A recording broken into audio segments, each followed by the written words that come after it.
Okay, guys, I'm sorry. We are we are running now. We had a sound problem. Looks okay now. Thanks, Acerbate, for letting me know. I've been switching computers, and I often plug and unplug things. So we've got audio working now, or not? Let's see. Yeah, we're okay now. So a lot of competition, probably with other streamers. But I'm doing my normal Weird Wednesday stream. We're taking challenges with Blitz and Rapid Chess. Unusual openings is the focus. Stuff I don't normally play. But while we're here, I want to welcome everybody to the stream. Hello. And I want to just say, let's take a look at what happened in this Rapid match. Because I haven't been a supporter of the format. I think it's stupid to have a World Championship match with just 12 games. And it encouraged the players to play a little too conservatively.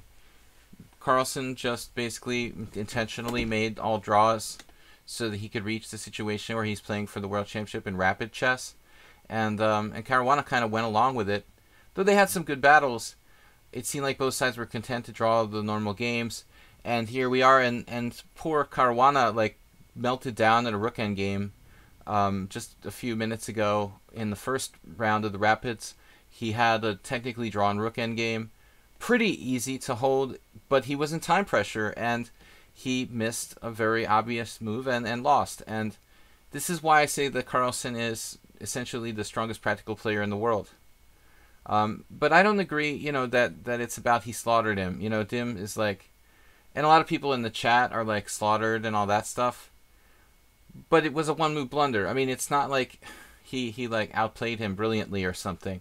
I mean, basically, 2 one-move blunders by Caruana. I mean, basically, Carlsen seems almost invincible. He's so good on defense, and he deserves to be world champion, but it's not like slaughtered him. I mean, to be fair, it was a very tense position, and Caruana simply miscalculated c7. I mean, he did c7 voluntarily here. Just totally miscalculating.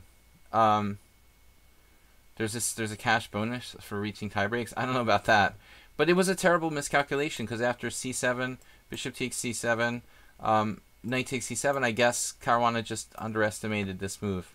Knight e5. I'm not really sure. It's really a scary thing to enter into the situation where your knight is getting drawn to c7. So, I mean, most people, including myself and almost anyone who would face Carlsen, would be kind of reticent to play a move like this.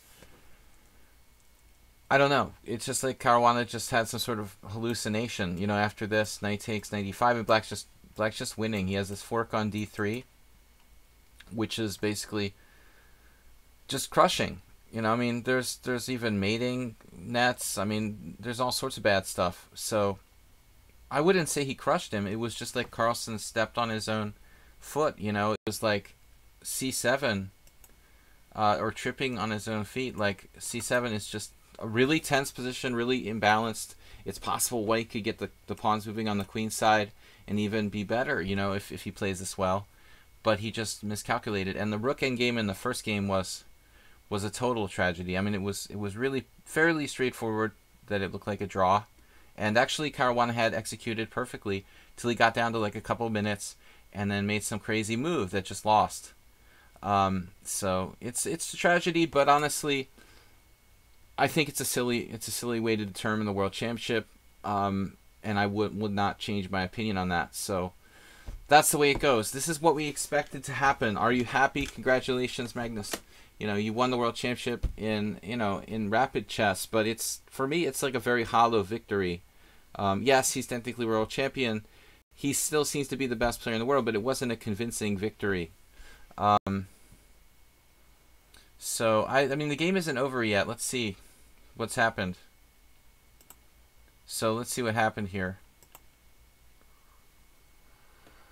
e4, c7, bishop c7, knight c7, knight e5, knight d5. That move, actually, the computer was looking at queen d5 as the best try here for White. I mean, that's strange, though. That appears to be just like a piece down.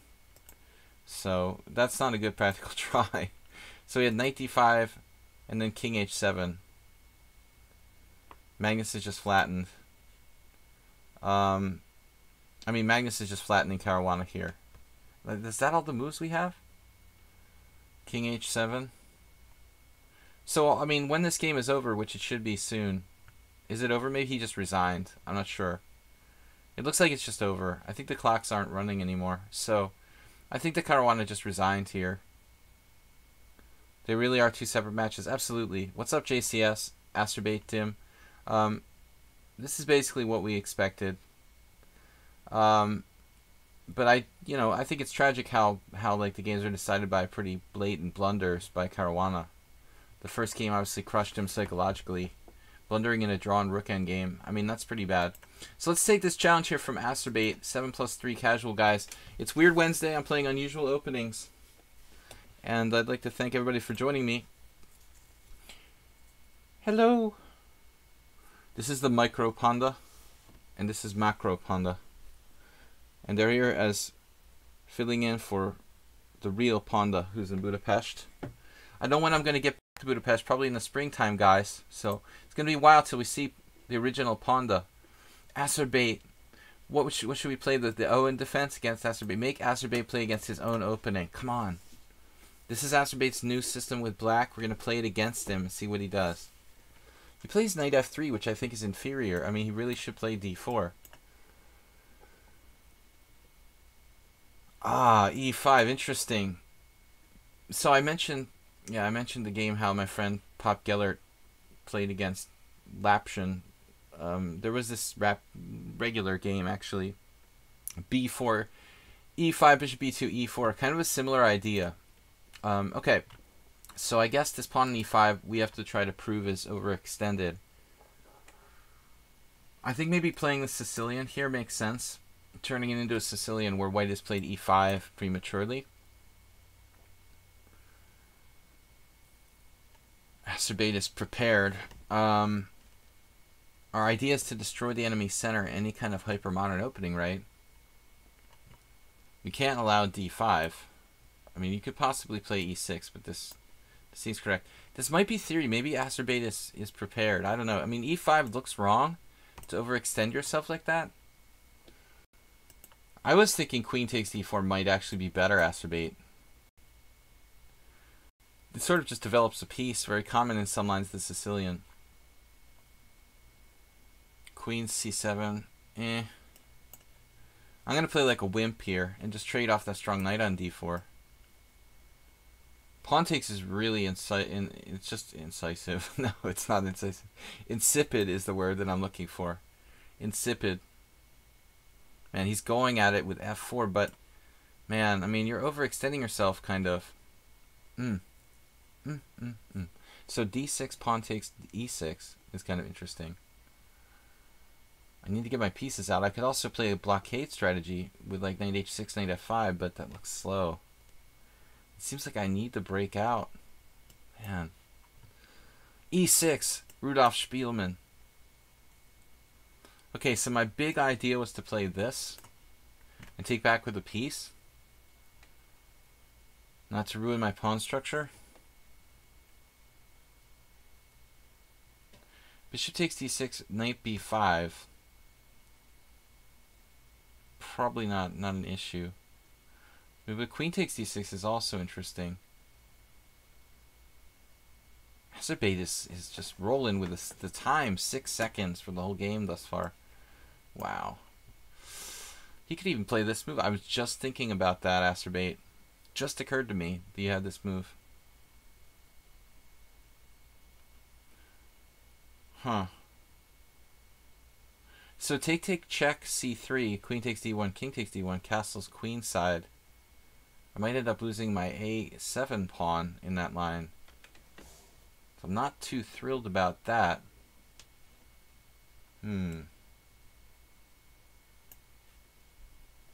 This might not be that good either. Oh my god, queen f3. He has queen f3 there. Then rook c8, luckily I'm not toast. Slow down. Yeah, Spectacular Camel, it's 2-0, it's over. I mean, you know, it would take like a... Maybe the power goes out in London or there's some sort of nuclear war that starts. I mean, That's basically the only way that Carlsen won't be world champion. I mean, if the match were somehow suspended, you know, like a sporting event that was called because of rain or something. You know, the way that Kasparov was agreed to be a draw, even though Karpov was winning the first Karpov-Kasparov. Okay, so Azerbaijan allowed his pawn structure to get kind of destroyed here. I think that's a bad idea. That doesn't mean he's lost, but I don't see why you would voluntarily allow your pawn structure to get smashed. He's playing too fast. Going for a miniature. Now we're in endgame land. There's not going to be any miniature here. You do have a very strong square for your knight at e4, and I have a very strong, you know, knight f5. But at the end of the day, I think it's about pawn structure, and there was really no reason to do that to your structure.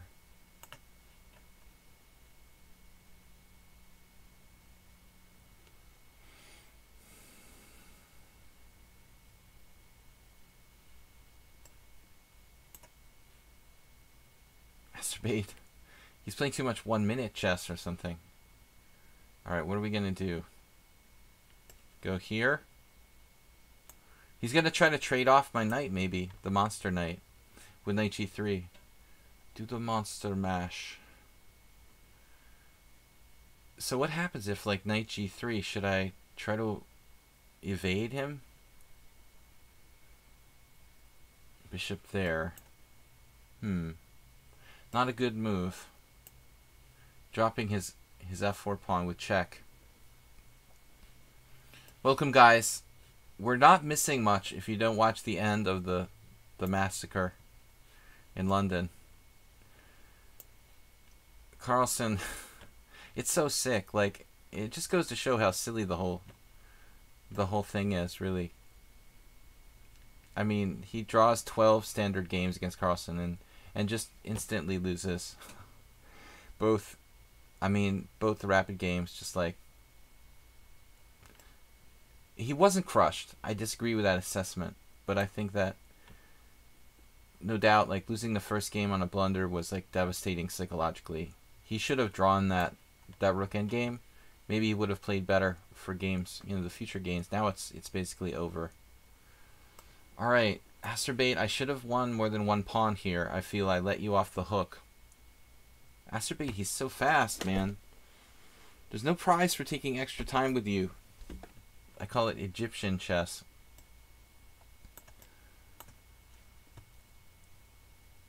The Egyptian school of chess, where you take it to the grave with you, the extra time. You know, if there were a tournament for that, I mean, a lot of people on lichess would be quite strong in that format of chess. Basically, where we take extra time with us to the next game. I was talking to someone about this last move of mine. I don't know.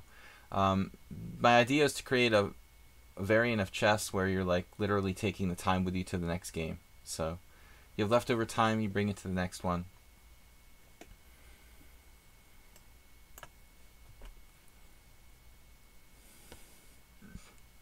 You continue to play like that. I think it's kind of a cool idea.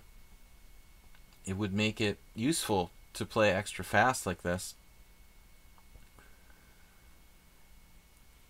I think the 92 and 94 would have been your best shot there, Acer.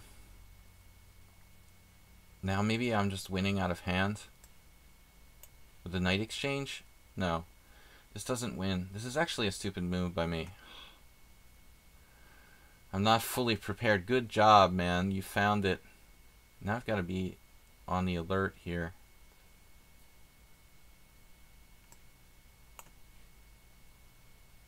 Good defense. Azerbaijan's only used a minute for the whole game, dude, and he just keeps going. Oh my god, what am I doing? My pawn is weak. Oh no! Oh no. Oh no, I blundered. What could I have played there?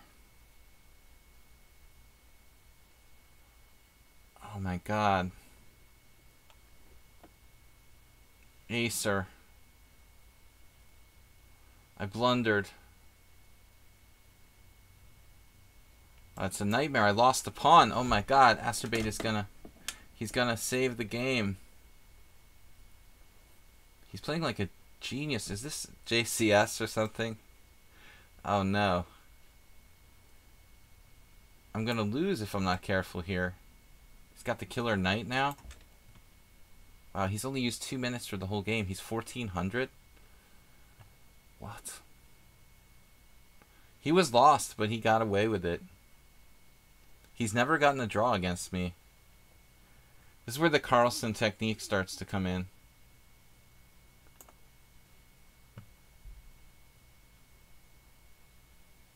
Man, I just totally missed 96 check. I mean, I saw it, but it was too late. I mean, it's so sick that I had seen all these ideas and it didn't matter. And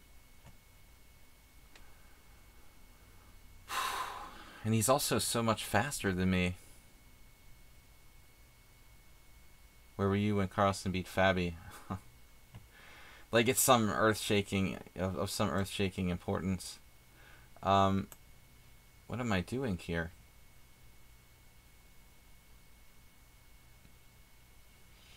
Man, Acerbate is gonna drop a pawn now.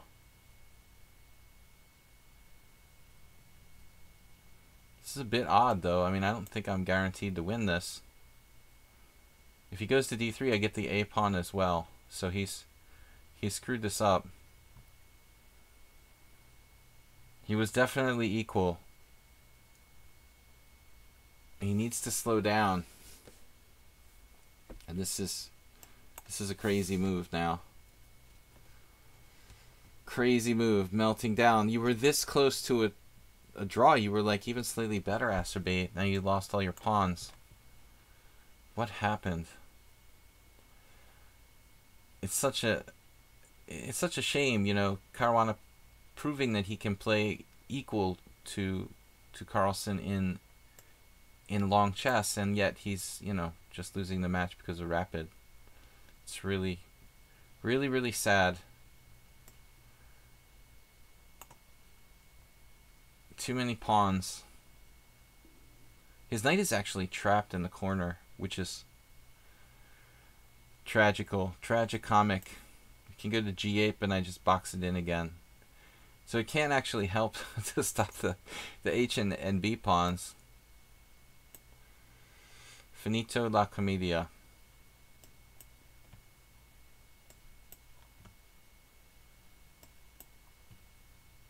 Acerbate, that was a great game, man. A great effort. You should have drawn.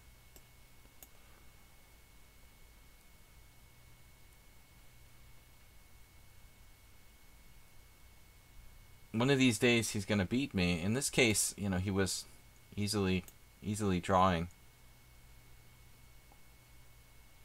I mean, you still have to play it out, but I think that he was even microscopically better, maybe because of the structure, when I blundered my pawn back. Really good fight. That's it. Pre-move. Man, Acerbate, what happened, dude? Look at this. I lost my pawn. He played like a genius. This is what is this? Slightly better for white? Okay, my king is closer to the center, so I just wanted to see the evaluation here with Stockfish. Yeah, he's better. Acerbate after 31 moves, 0.1 or 0.2 advantage to white. Man, that was an incredible save because you were lost out of the opening. I mean, the opening itself wasn't bad. Then you were lost. Then you were drawing. Even a little better here. Welcome everybody to my stream. Can somebody tell me, are they playing the other tie breaks already? Did they start? When is the next game? Or are they finishing it like tomorrow? They're already started. Okay. So this is, man, that's brutal to play all the rapid games in one day too. You'd think like maybe you'd have like 2 in one day. Is it silly to have like 2 in one day? So now it's just like Carlsen needs a draw with the white pieces to win the World Championship. So that could be kind of hard though, psychologically, honestly.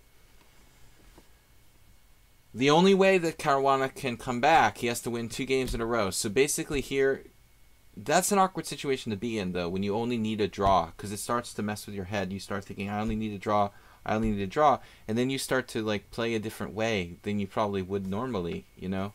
So if there's some chance that Carlsen does something crazy because he just needs a draw, and he loses this game, there is like a 1% chance that Caruana could come back and tie the match 2-2. So we'll see what happens here. This is actually a really pretty rare looking move, bishop c5. Check it out. Some kind of special move for special players. Interesting line. I mean, this is never played. Check it out. 8 games. It's crazy. It looks like a good secret weapon. An SOS for Jeroen Bosch and New in Chess. Yefimenko played it in 2017. Interesting. Yapishin has played it. And this guy Kurzhanowski. Okay, so we shall see what will happen there. Let's take another challenge here. Alex left now. Alex always does that. He just leaves. Alright, he's here. So casual rapid 7+3. You guys can challenge me to anything through 5-3 through 7-3. Our subscribers play first. Don't have too many viewers today, unfortunately, because of the World Championship. E4. Unusual openings are the focus for the day, so unusual for me. Let's play E4, E5, try something crazy. Play the Latvian. I don't know if I've ever played this against Alexander. Alexander CL. Chess Life. Knight C3. Okay. Critical test of the Latvian is knight takes E5. Knight C3 is probably not a bad move. I don't even know whether I should take on E4, play knight F6 or what. If I play knight F6, he takes on F5, I play like D5. I think I have to do this. I can't remember. Like, this is like not really a well-known position. Okay, how about knight C6? That seems sensible.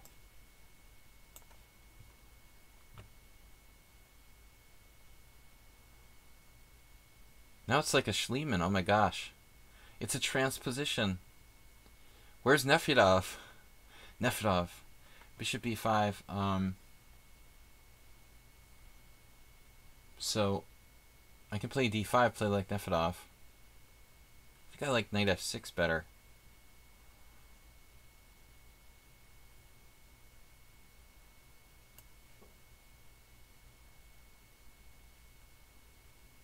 Thanks, Asterbay, for the bit donations.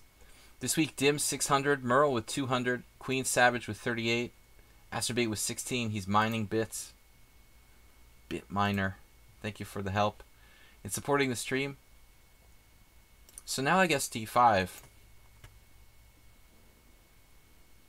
We take with the queen, or we take with the pawn on F6 if he takes?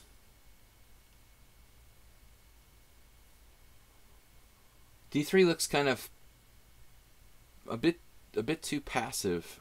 I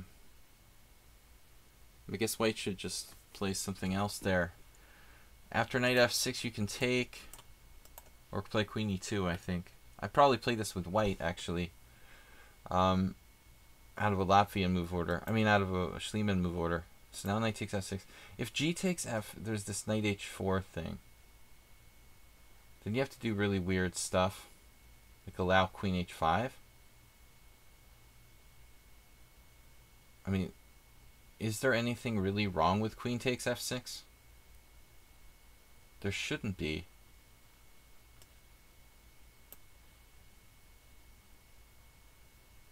I'm pretty sure that G takes is possible too. Guys, we're playing unusual openings in the stream today. Magnus Carlsen versus Caruana. It was a bloodbath. 2-0 for Carlsen in rapid chess. All he needs is a draw. We'll go back to the final game. What will probably be the final game in a few minutes here. But now we gotta watch out for tactics. Queen g6, knight takes e5, queen takes g5.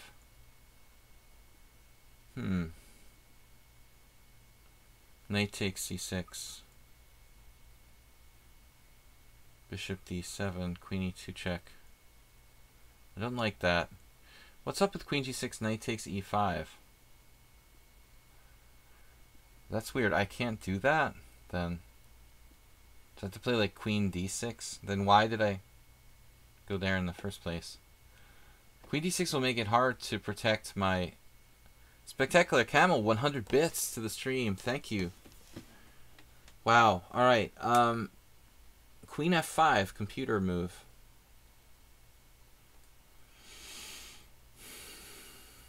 Yeah, that's a move that I don't know why we discriminate against. I mean, typically you don't want to block your pieces, but this allows my bishop to come to d6. Why not? It blocks my bishop on c8. That's why it seems strange to play queen f5. But what the heck? We don't have we only have a limited amount of time here, so I don't know. The white looks pretty active.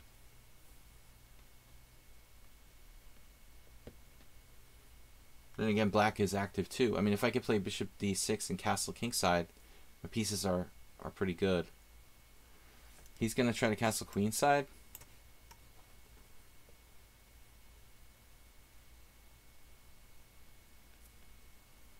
That's why I didn't want to put my queen on d6. I want my bishop on d6.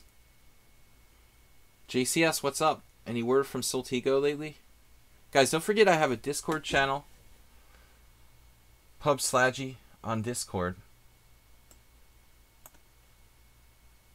You can check it out. h3.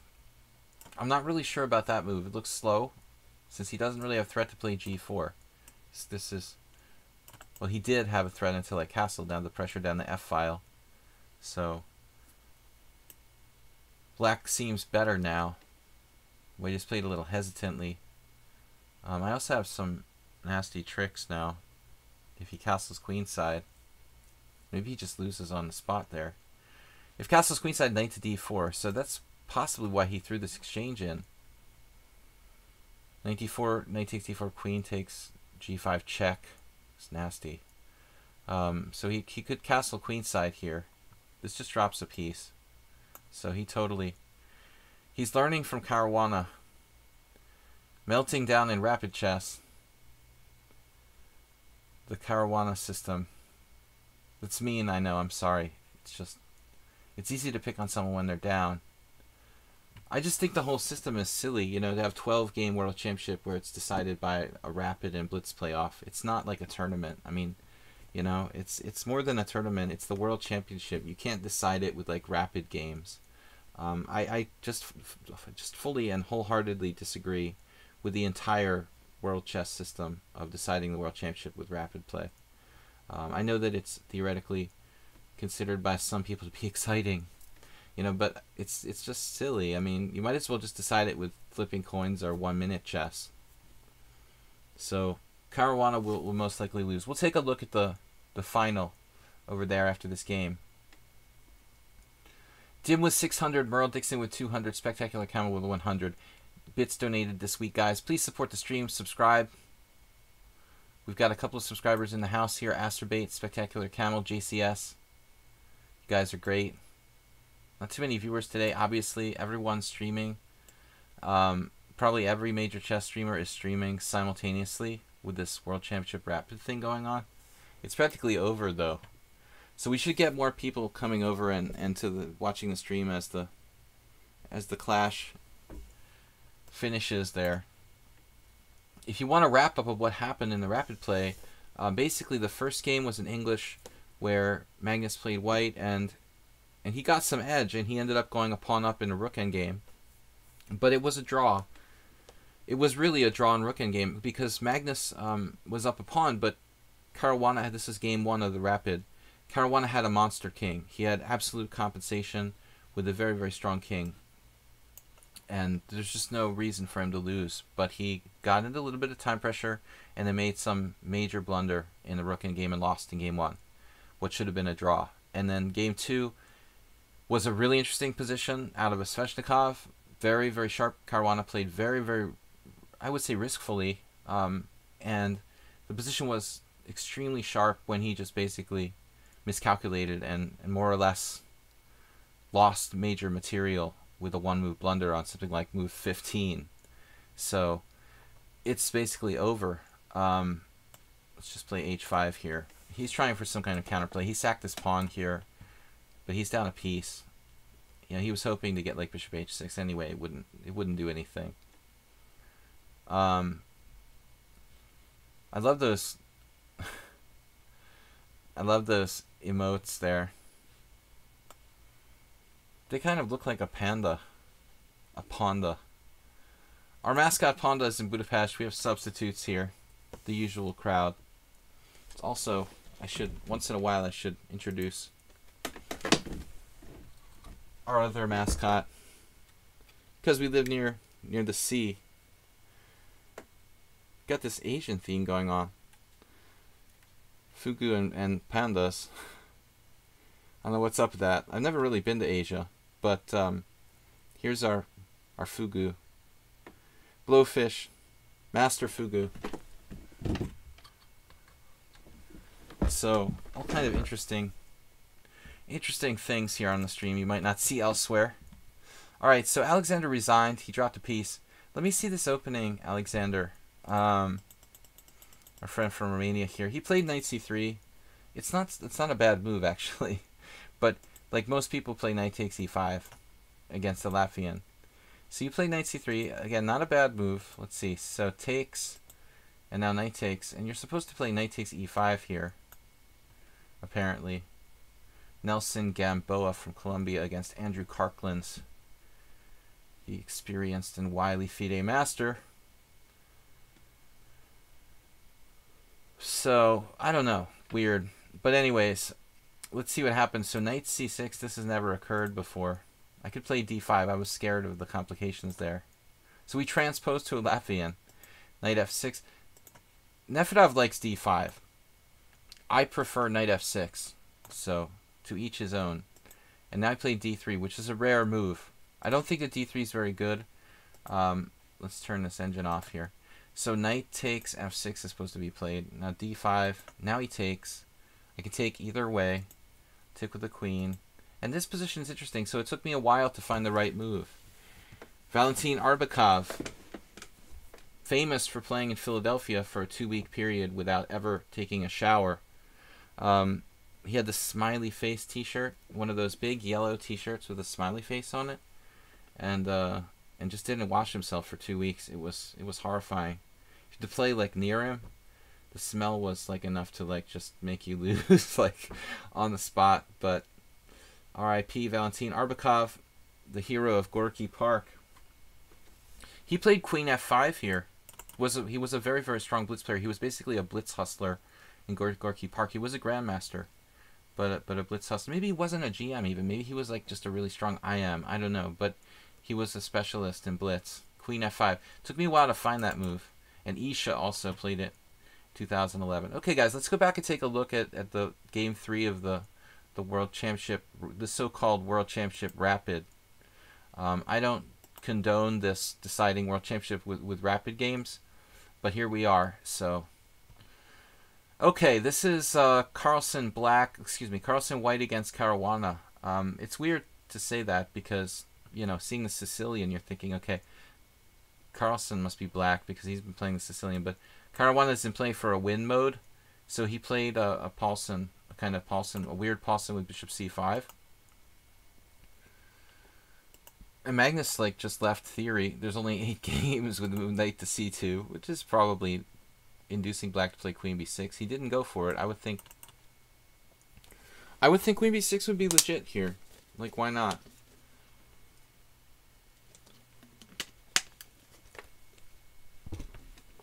That's the idea of Weird Wednesday, Alex. We play weird openings you have no idea about. That's how you learn. So I was thinking here, what's up with this? Queen b6 is also interesting. So Fabi played knight f6, knight c3, castles, bishop e3, and this is some sort of weird Paulsen that's never been played before. Probably some opening that Caruana's played in like for fun in Blitz. You know, he saved it for like he saved this for black for like a last resort, desperate attempt to play for a win. Let me turn off the engine. Really sucks our computing power here. Queen d2, fd8, fd1. I mean, I don't know which rook we want to play. You know, this makes sense. Caruana just, you know, has to win. A draw is not enough. So knight e5. 3 bits for when Carlsen wins this game. Dim donated 100. Well, they both have 20 minutes left. I mean, in general, this is a good exchange for Caruana because it's his bad bishop and white's good bishop. We have a Marazzi type of scenario where it's more than a scenario. I mean, this is basically a standard Marazzi. So, if you like the scenario, like the Tribe Called Quest, bishop takes c5 here. That's a good exchange for black, theoretically. You know, trading the dark square bishops. And again, a lower risk move probably to play queen takes. I mean, in fact, looking at this position, I'm wondering about queen takes because, I mean, aren't both these pawns hanging? Like, what's going on if he takes with the queen? Maybe I'm missing something. Obviously, queen d4. Magnus would love nothing better than to trade queens. So, it just holds for white. He holds both pawns. That's sick. Okay, so Caruana plays b takes c here, f4.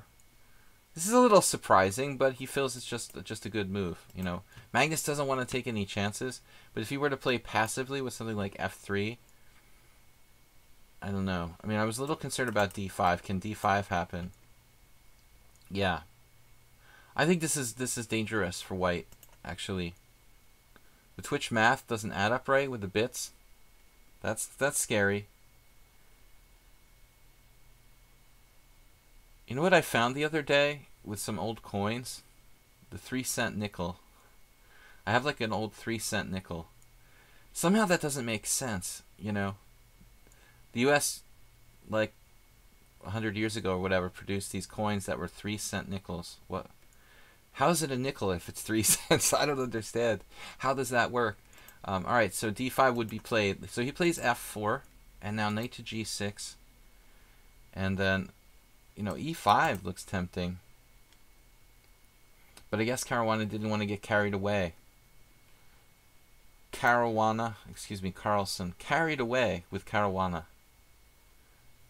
Continental coin. What different pricing if I buy with my iPad costs more than when I buy on desktop? Acerbate, I mean, there is some kind of special with buying bits going on they were talking about. I got a message about that on Twitch, guys. So just make sure you're aware of that. If you buy bits, there was an offer for like 200 extra bits to email to a friend or something like that. You should check it out.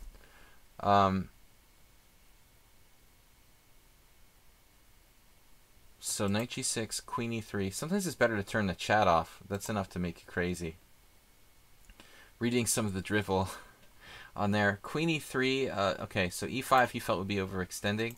Just plays queen e3, d6. What black would really like to do is like put a knight on c6 and like a pawn on e5 and then try to plan a knight on d4.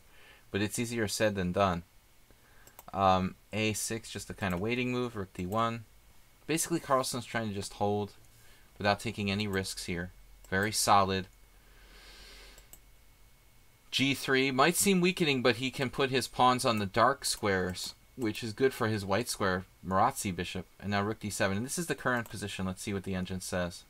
So Fabiano is slightly worse. Like a very standard, what I would kind of identify as a very standard looking Khan hedgehog type of position. It looks like it's close to equal, but like the computer likes white space here with the central pawns on like c4, e4, and f4. So we'll see. 20 minutes for Caruana and 15 for Carlsen. Once again, I just want to reiterate, you know, there is the psychological pressure on the player. The player who just needs a draw is a very awkward situation to be in. Okay, we had a couple more moves. Bishop f3, rook e8, standard hedgehog move, and queen f2, stepping away from the chalupa. Okay. What do we got? So we're gonna play some more challenges here while we wait for this event. I've got a challenge from Jacob coming up with 5+3. Let me see. We've got 16 viewers. How's my camera? Is it frozen? No, we're good. All right, guys. I'm gonna play this challenge with Jacob while we monitor the World Championship. I'm gonna step away from the computer for just a minute. I have to do something. I'll be right back.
Okay, guys, what's up? Anything new here? Looks like they're maneuvering hedgehog style, but White's got the space advantage, so it should be a slight advantage to White. But I will say another thing: the pressure's on Carlsen here, only needing a draw, very awkward situation to be in, and secondly, Hedgehog I think is a difficult position to play in fast time control. Actually, the side with more space is sometimes tricky. It's really sometimes trickier to play. I think harder to play White sometimes than Black. But let's thank you guys for your donations again this week. Dim with 700, Merle Dixon, Spectacular Camel today 103, Acerbate, and I'm gonna take this challenge with Jacob. Then we're gonna play Yabatis. Unicorn 99. You know, that's what I was trying to remember the other day, guys. There was a master I said who I couldn't remember his name. Do you remember? And now I remember it was Unicorns. So National Master Unicorns used to play on the stream sometimes in my tournaments and stuff, but I couldn't remember. I haven't seen him around too much lately here. So unusual openings. Step away from the chalupa. We can get some Taco Bell advertising going on. I'm gonna have to get some sponsorship or something for the stream. By the way, if anyone's interested in taking lessons, I'm available for private lessons. You can contact me, videochesstrainer@gmail.com. I've had a number of people lately. I'm very disappointed. They're canceling lessons, and it's just not right. So we need serious students who don't cancel every week their lessons. If you're serious about taking chess lessons and you want to get better, I can help you, but you can't cancel your lessons every week. Okay, let's get on with it. So, E4. JCS is really strong. He's he's got multiple accounts. Shh. He does have multiple accounts, right? Because he beat me, didn't he? He beat me recently. This is his other account. My other brother. Alright, what's up? X62 is not a subscriber. Yabatis is a subscriber. Unicorn is new. He's actually playing another game while challenging me at the same time. He's stuck. If you're interested in going to school, just make your first move.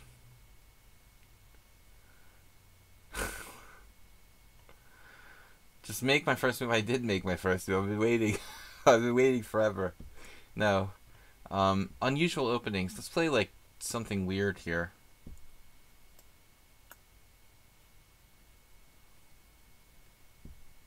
He's been kind of cocky lately. He tells me he gives me draws and stuff.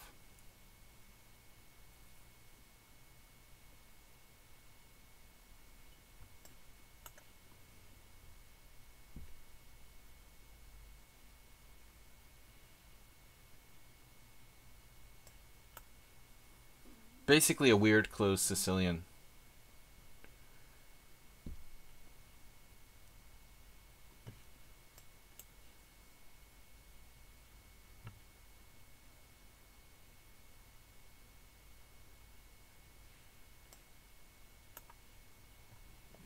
Just a blitz game.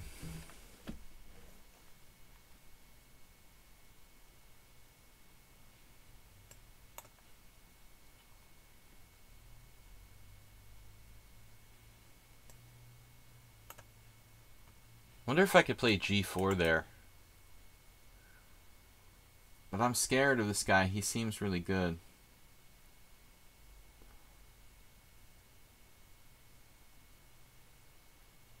Might be okay to play bishop g2.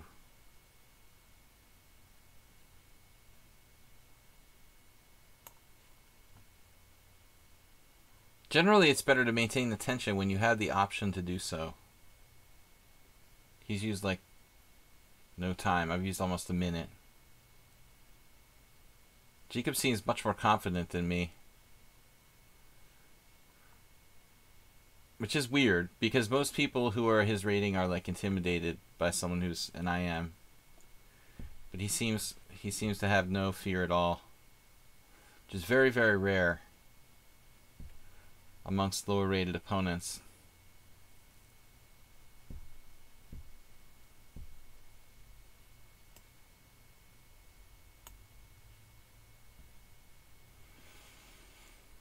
Move 11, I'm going to guess no on that question. Good to see you. Move 11, coming off a recent tournament.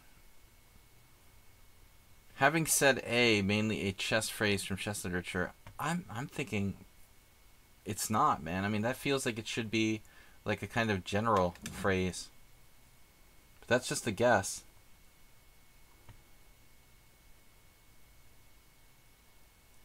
No idea what I'm supposed to do now.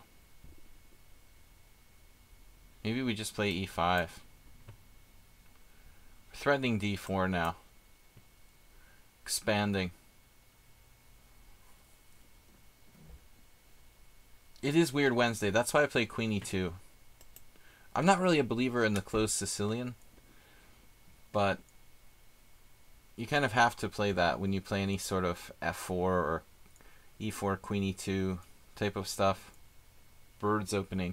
Most birds openings tend to transpose. Birds openings.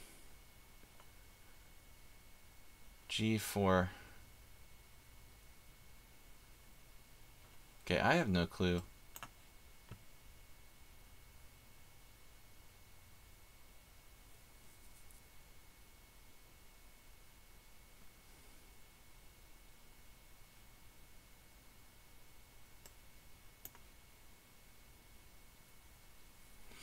What would David Bronstein do? I was thinking of G5.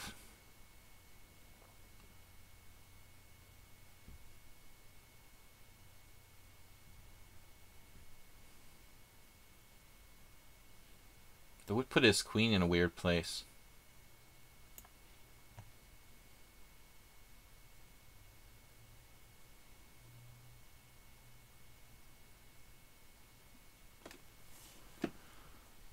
Playing to trap his queen and for a space advantage.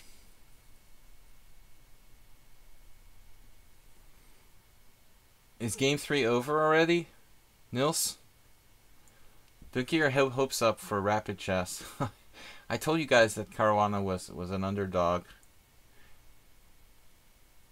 But it is sort of sad the way he lost. You know, it wasn't like Carlsen did anything brilliant, but that's sort of his modus operandi.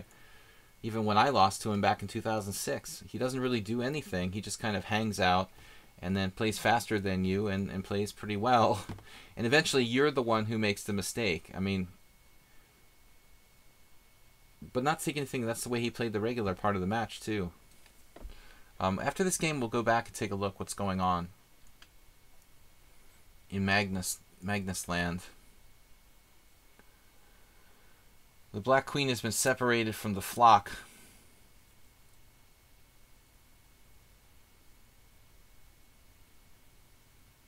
It would be nice to play like knight b5, knight d6 as well. The knight has a lot of potential. The big clamp.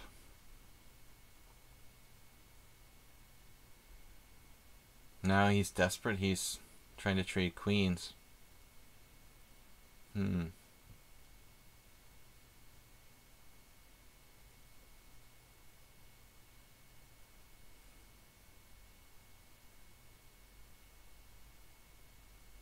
I mean, this looks pretty good, admittedly. But knight b5, bishop a6 will give him counterplay. Ouch.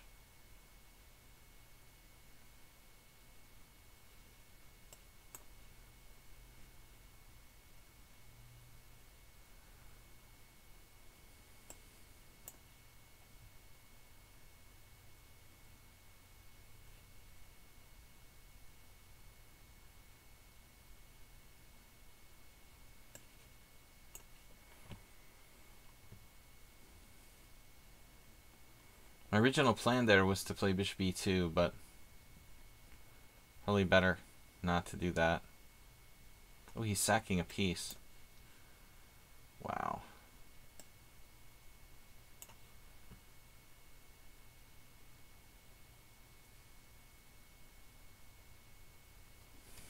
All right.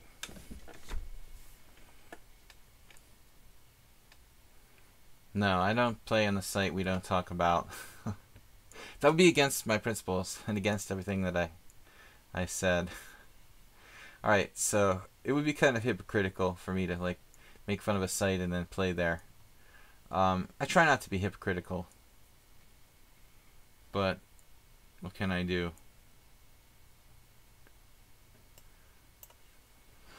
All right. So what's up, Soltigo? Good to see you. What's up, man? Great to have you.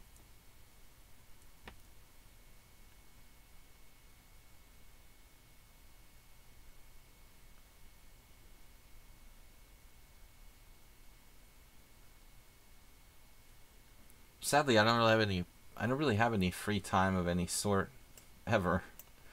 All right. We need to get the rest of our pieces activated. Activate me.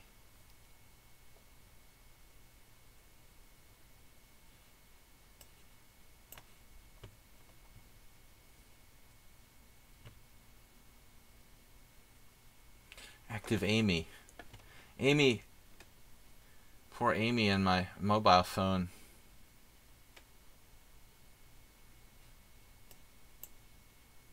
Man, this is crazy.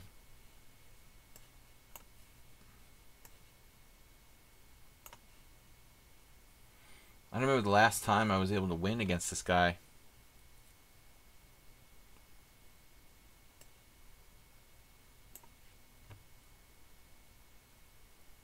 He's so scary.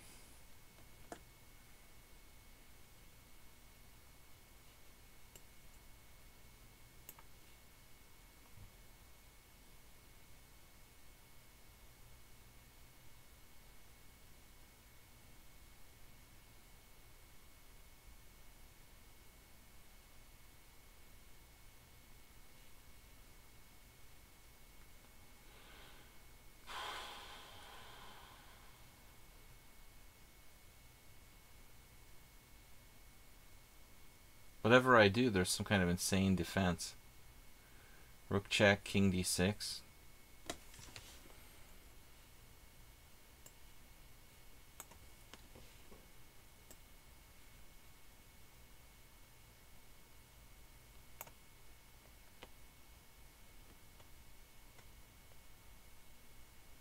Yeah, the World Championship will be decided maybe now during our game.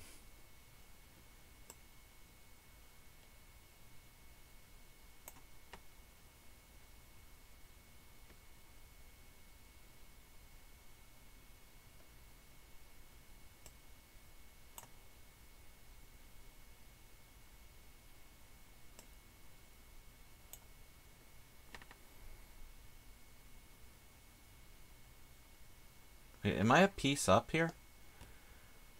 How can you have so much pressure a piece down? It's amazing.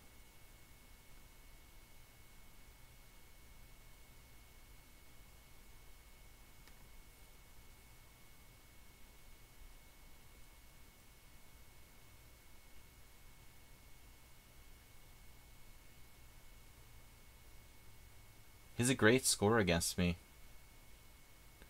Almost 50%. It's pretty impressive. Not to be arrogant, but based on the ratings, yeah, we're going to get back to the World Championship, see what's happening over there, Soltigo.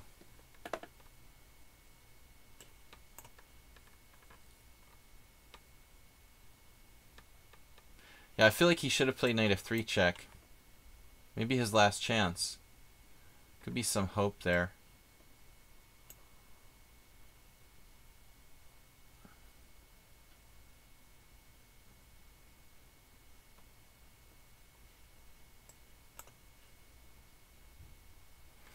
Acerbi, you should have had a draw today. You were slightly better after 31 moves, man. Just keep working on it.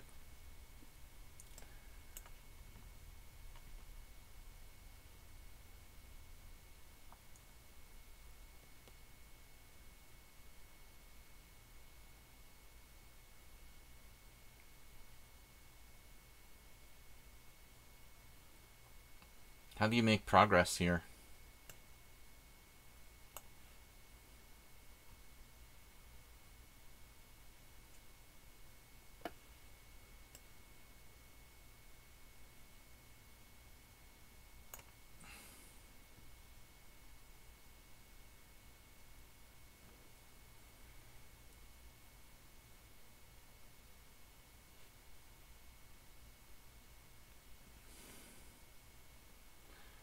It'll take me a few years to get a serious plus score against this guy.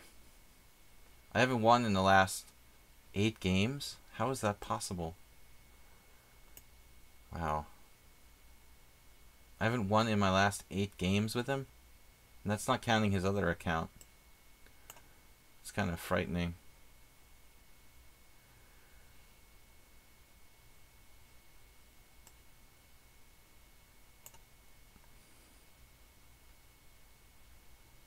I think we want to trade stuff.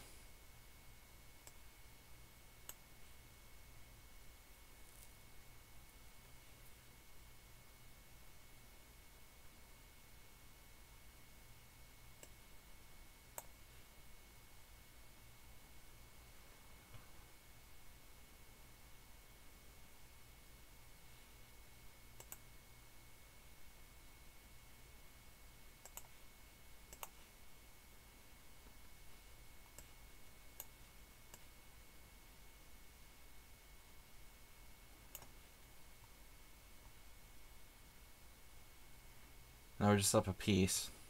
3 pawns each remaining.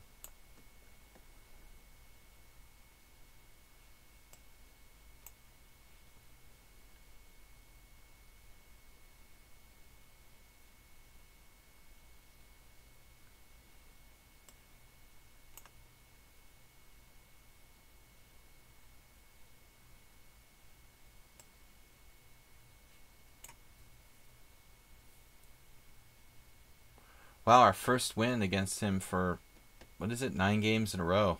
Wow, that wasn't easy. Okay, going back to the World Championship playoff. The wonderful world of the World Championship playoff. Yeah, so Move 11 had a good tournament. Amazing how many articles refer to a retired chess player as the former Grandmaster. That's stupid. Obviously, nobody who really understands chess titles would say that. Like, and, you know, a non-chess news organization, even like a reliable one like the New York Times or something like that, would certainly not make that mistake, you know. It would have to be a pretty naive news source to say the former Grandmaster. I've actually never really noticed that, Move 11. Queen e5. Okay, what's going on here? So, Fabiano going down in flames. What is happening? Magnus just needs a draw. He can offer a courtesy draw in a winning position, which is his favorite thing to do, right? That was a criticism like in the final game of the match. Why did he offer a draw? So even if he has a winning position, it doesn't matter. You know, they may count for like rating. I guess these would be FIDE rated rapid games, one would assume, right? So, if he has a winning position, he might feel like playing it out for the rating points. But it's just rapid rating, so that's not so important. Anyway, he doesn't have a winning position. According to the engine, it's approximately equal. Let me turn off the engine code because it's going to kill our stream. 4 or 5 pawns each. Looks like the product of some kind of weird closed Sicilian, but it's actually an open Sicilian, where Fabiano played the black side of a con. Carlsen has all of his squares protected, so it's like there's no queen invasion at a1, there's no queen invasion at e1. So he could even play like knight to d7, knight d7, queen d7, and then black could play maybe like queen e3. He did play knight d7, wow. Fabiano played queen b2, like a KG combative move. So now knight f6 should get closer to a draw, but does Caruana get nervous here, you know, at all? Just needing a draw to win the world championship. This is an interesting question. He seems very, very in his element in rapid chess. Could maybe Magnus have something better? This is the only place where the black queen could invade. It's hard to believe that the black could be better, but right now the white king is a little less safe than the black king, theoretically.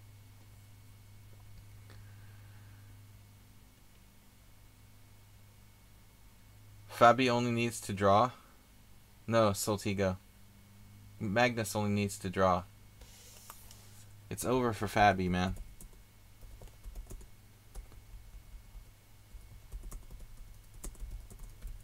It was a landslide. The first game of the Rapid, Fabiano lost a drawn rook endgame with a terrible blunder in time pressure. And the second game, I guess phased from the first game, he basically just like tactically blundered in the first 20 moves and lost major material. So no, Fabiano's black. Soltigo's all confused. Fabiano's black and Magnus is white, and Magnus only needs a draw with white here. Looks like he's calculated some sort of weird line. I mean, what's going on? Queen f8 check? King h7? So, okay, humor me. What's happening if queen c2 here? Queen c2, queen f8 check, king h7, knight f6 check. Oh, ouch. There's f7 and it's a draw at least. So, basically, Fabiano needs to take on d7. Apparently. There is a check on c1. I don't see what it does. But check c1, king h2. Doesn't seem to change the position very much. Basically, white only needs a draw to be the world champion again. And, guys, I'm streaming for another hour and 20 minutes here. So we can hang out and watch this a little bit. Does Caruana have anything here? Queen c1 check, king h2.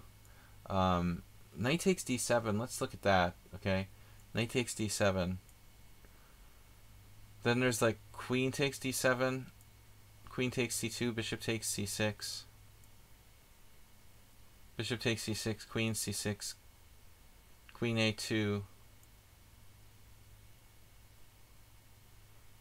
queen e8 check, king h7, queen f7. There could be some kind of weird queen endgames. I mean, most of these queen endgames should be draws because of the nature of the king positions being exposed. There'd be like a million perpetual checks for both sides. I don't think that there's any way he's losing this. This is the line that was played. Okay, so bishop takes here. We could play. Maybe we have something more incisive. Oh, it's like queen c8 check. Is that like winning for white? Queen c8 check, king h7, queen a8. No. Black can play a check with his queen, and I don't think that you really want to do that. Like leave black with a queen and knight combination here. So I was thinking maybe Fabiano just takes on c6, and the queen endgame is probably a draw. He's notoriously good at queen endgames, as I know from personal experience.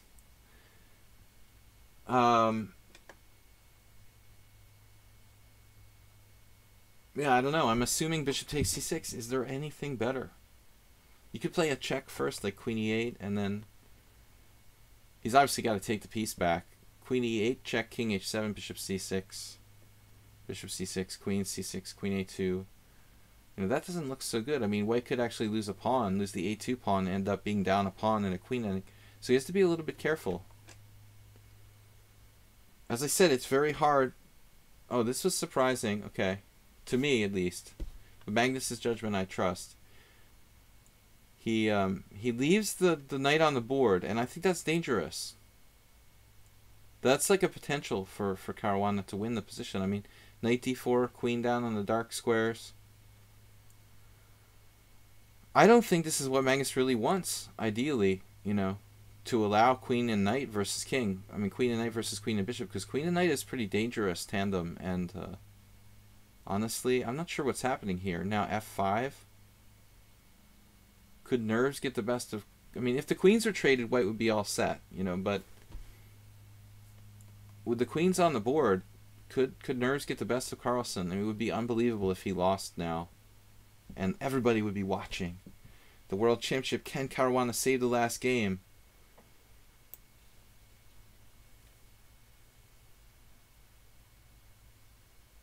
Yeah, f5, what else? Now what do we do? Trade pawns? I see no reason not to trade pawns here. Black could even consider taking with a knight. That seems kind of weird.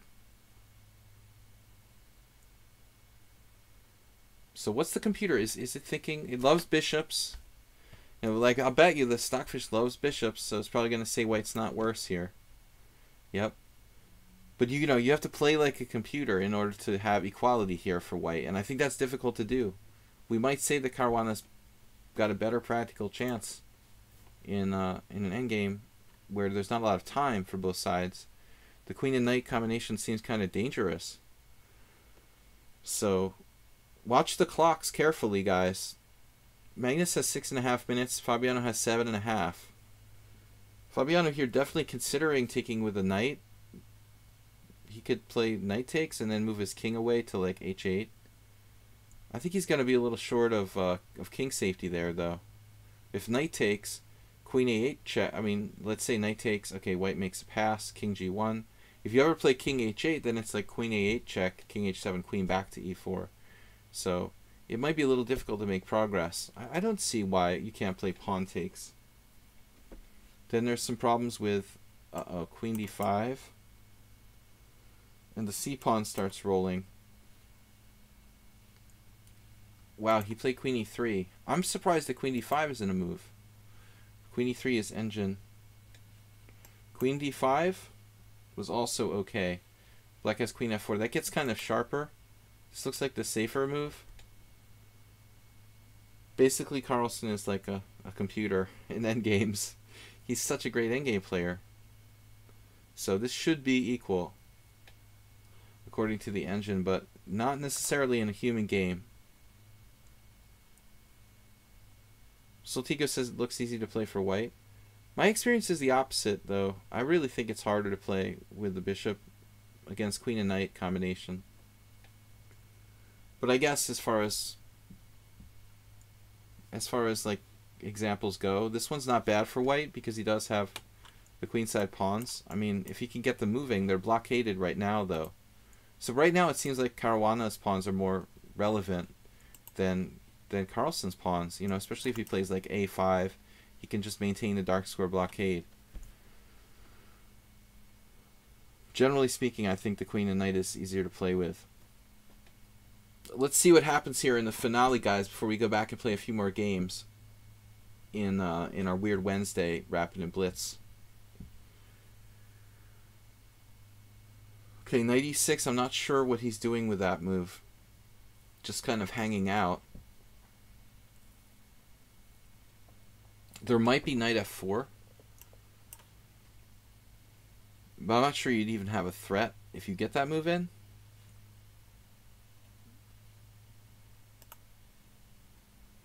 Bishop d5, knight g5, maybe knight g5 in some lines. This is going to be time city. Time is very important here. And usually Carlsen is good with managing his time. Nils says last Monday he had 2 knights versus a knight and 2 connected passed pawns. Oh wow, that sounds wild. But, you know, probably like usually a draw. You would just have to sack your knight. No winning chances for the 2 knights. Can't mate with the two knights, of course. You can mate with the knight and two connected passed pawns. So it was b4, knight g5. Okay. Not sure what Caruana's threatening here with knight g5. I guess I understood knight g5 a little better. Maybe f4 is coming. Okay. It has to be f4. I don't know what else he would do. 5 minutes each.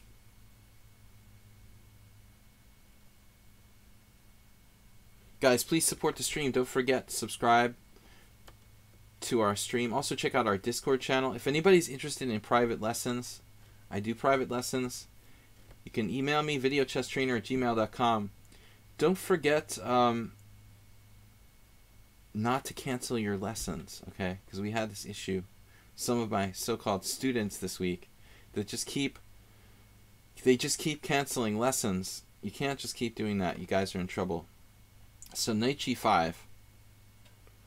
Alright, what is going on? Sometimes there's some lag between the transmission. This is not like we're watching off of the DGT board directly. The moves are being relayed from shadowchess.org to lichess. So I just jokingly call World Chess Shadow Chess because of its dubious sponsorship. Uh-oh, a whole bunch of moves. Okay, so b4, knight g5, c5, queen f6, c6, knight e6. And suddenly, this looks actually kind of bad for Caruana. He hasn't done anything, and white pawns are just racing down the board. So maybe Soltiga was right. The best endgame fob you could hope for in a rapid game. Well, I don't know about the best, but the best basic kind of setup where you've got queen and knight against bishop and queen. But this is not a really good situation now. He's tied down to stopping these pawns. The blockade didn't last long. So now it's really looking problematic for black. He can't do anything offensively while his knight is going to have to like stop some passed pawn. I think it's over. It's just over. I mean, even if this is still a draw, it's the maximum result that black could hope for now. White's pawns got too out of control. This shouldn't have happened. Thank you, Spectacular Camel, for resubscribing. He subscribed for 6 months in a row. Already 6 months. Thank you guys for supporting the stream. So, this is what will likely be the final game of the World Championship between Fabiano Caruana and Magnus Carlsen. Game 3 of Rapid Chess. Carlsen is just too strong in fast time control. That's why he wins the lichess bullet tournaments. He's no joke. Queen d6. The pawns are too far advanced. Carlsen never got any kind of counterplay. Yeah, the engine's got it at +6 now. Ouch. Nah, he just can't beat him in rapid. He's just too strong. It's not the same thing, guys. It's just not the same thing. Sadly, this is why World Championships should not be decided by Rapid Chess. You know, the World Rapid Chess Championship should be decided by Rapid Chess. But the World Championship should not be decided by Rapid Chess. This is a different game. It is a different game, and I'm really sorry that it wasn't a 24-game match, and in the end, you know, then it would have been a much better fight with more, I think, more action probably. The 12-game match is not a good idea, and I think that the rapid playoff was what Carlsen was really banking on all along. He's going to beat him 3-0, sadly. But all the games were interesting to a point. Here, obviously, Caruana was desperate. I mean, this happens in these kind of match play scenarios, a rapid match play. Like, one side gets the lead, and the other side has to take crazy risks to try to win. So, you know, Caruana obviously had at least a draw in hand if he wanted it, but he couldn't. You know, he had to try to win, so that's why he let these pawns get out of control. Maybe last cheapo or two here. Trying to set up something, I don't know, it would take black like 3 moves to have any sort of threats. F4, no, this is going to be mating threats for white too. You have to be careful if you play F4 in some scenario, then like bishop e4 check.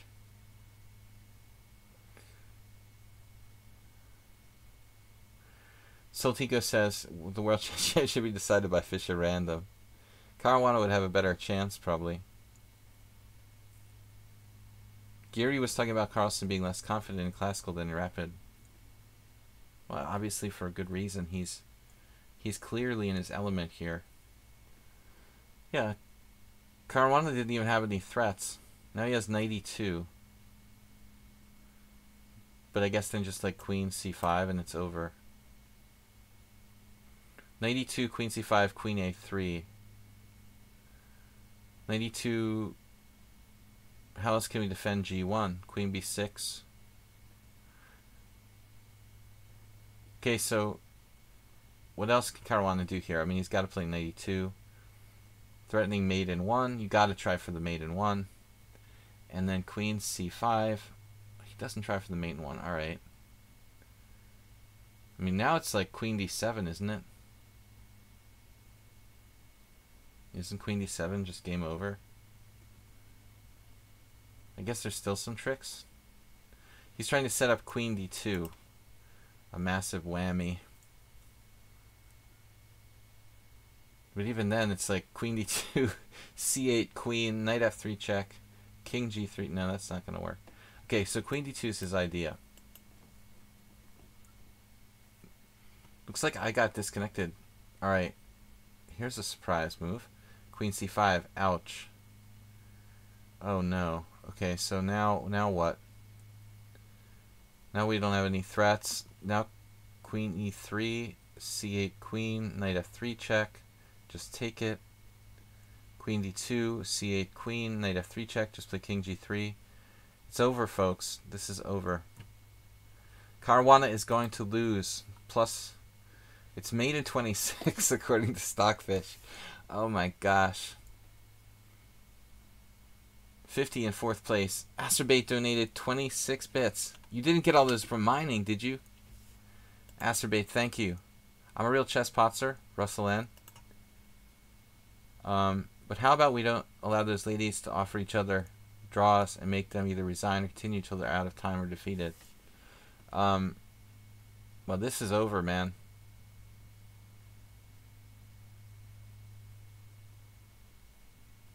We don't allow them to offer draws and make them either resign or continue. The problem is that, you know, there are a lot of scenarios where the game really has to be a draw, like threefold repetition by force and stuff like that. So you can do away with offering draws. But I think it's sort of an artificial solution. It's hard to accept, but the fact of the matter is that draws are part of the game, an inherent part of the game.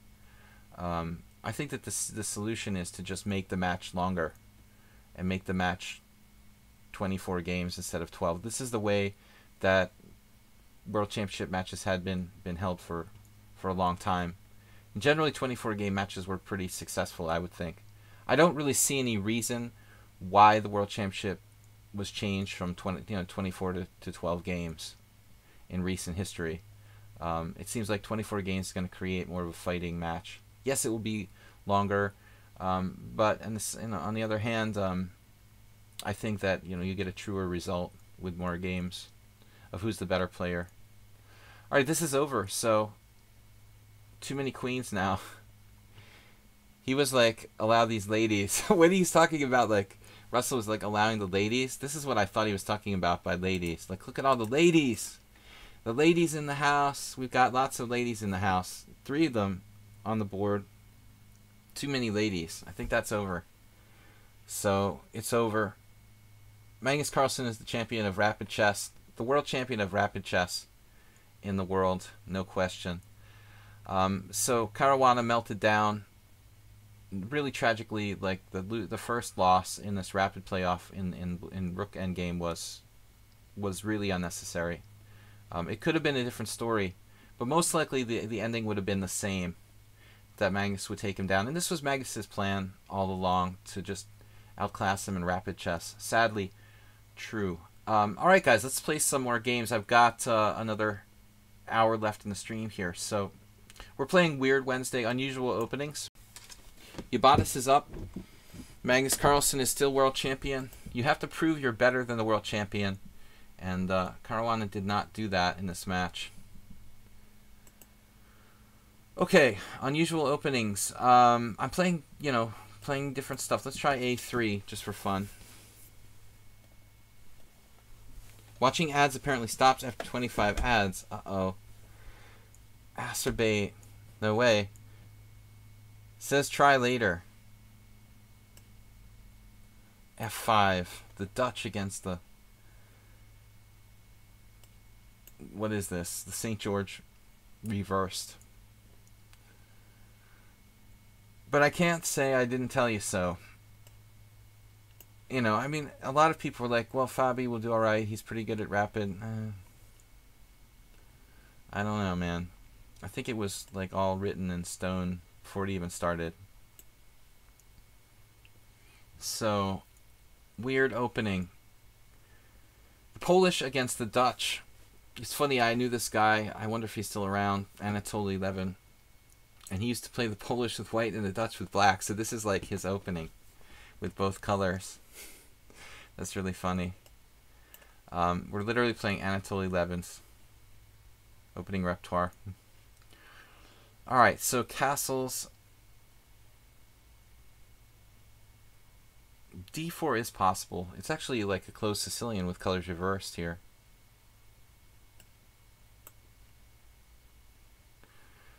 Match of the century, Lasker held his championship 27 years. Uwe versus Lasker. Emmanuel. Alright, H6, what's that? He's just going to play G5? Or is this like a way to play bishop E6 and not worry about knight to G5? I haven't castled yet. That was the theme of yesterday's stream where I was like not castling in any of my games. But a lot of my openings are geared toward delaying castling. Like the Sicilian especially. Ponda. This is essentially a hedgehog kind of setup, so I'm not afraid to bust the H4. Kind of hold up the enemy assault on the king side if necessary.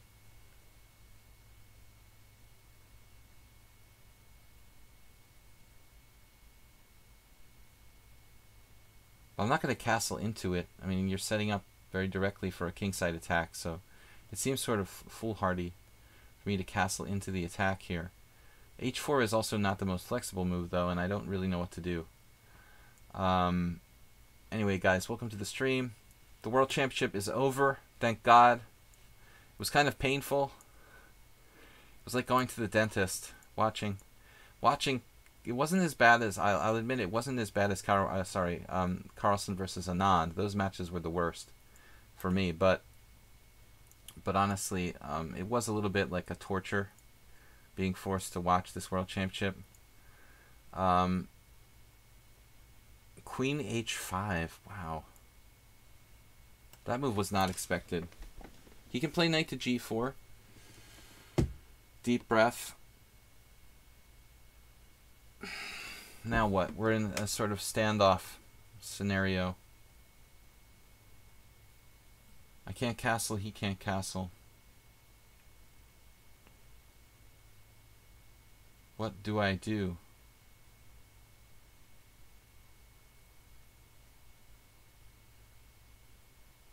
Well, I guess we could play G3. And it's like a hedgehog, like I mentioned earlier. We might be able to undermine him. Knight H2. Simply take there. But I'll give him play along the F file in a lot of instances. Uh-oh. Looking for the white diagonal.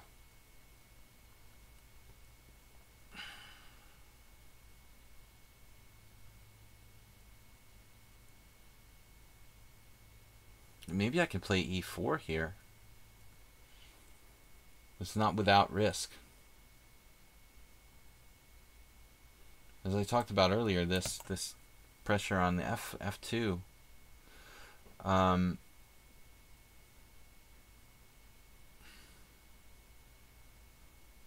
Knight H2 looks okay though.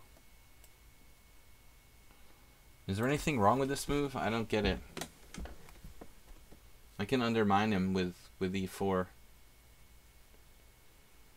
Okay, I won't be threatening anything. It's a hollow threat to play E4 with a rook on H1, so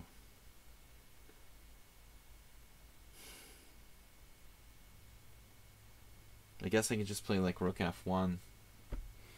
Maybe it's better to play rook g1. I'm not really sure.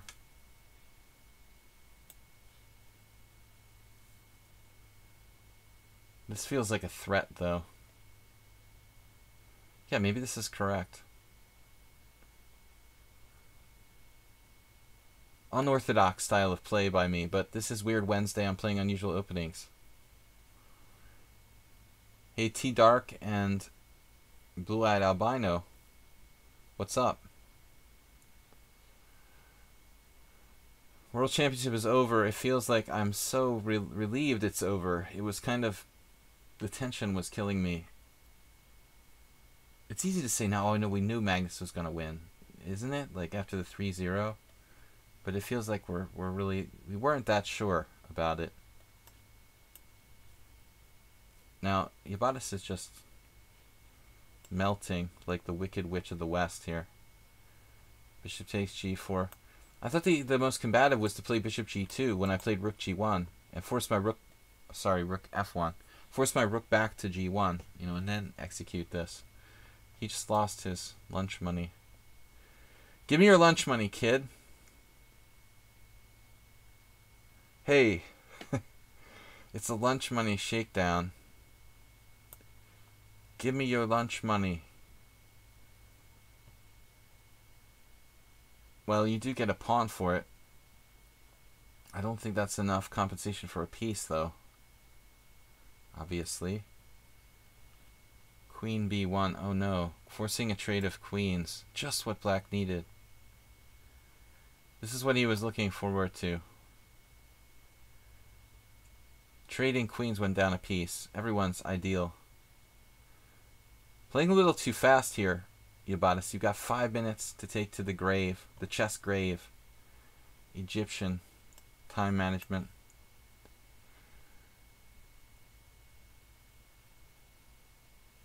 I mean, even for a non-increment game, he played fast.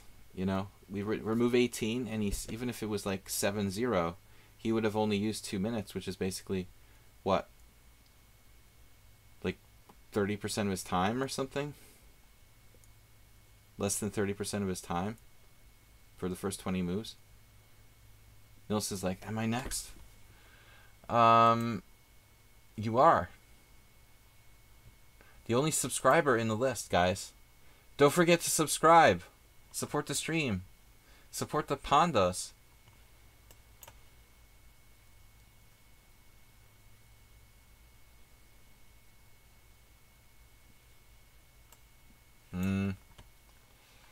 Alright. This is a little reckless to play f4, actually. I could open my own king up there. I've got to be a little bit thoughtful about this. I was thinking bishop e6. Maybe I ought to just try to be a little on the safe side.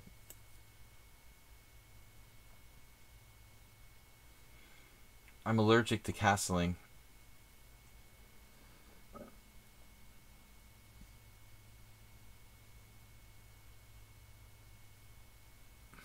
Got our moderator, our former moderator, former and current moderator, Soltigo, in the house. Soltigo, how's the health? How's the foot doing? Are you going to be back sometimes here on the stream? We've got a new version of Moobot we have to take into consideration.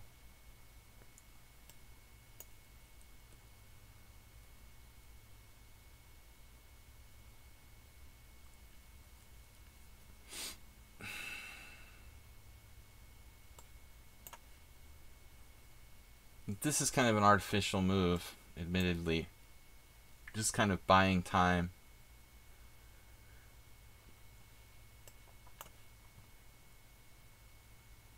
But if I could trade pieces now that I'm up a piece, we're good to go. Yeah, I've got to watch out for bishop a6, you know. Alright, so take this first. If I take bishop d3, e4, yeah, it's cool.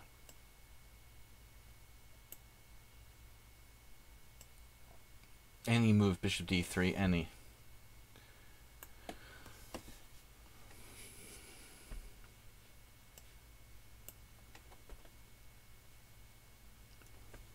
He might have a bit of counterplay here with bishop c8. I can walk away to d2.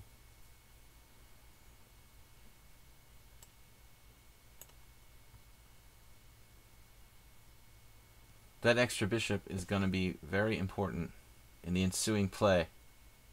Your foot is getting better. That's good to hear. You got counterplay. Darn it.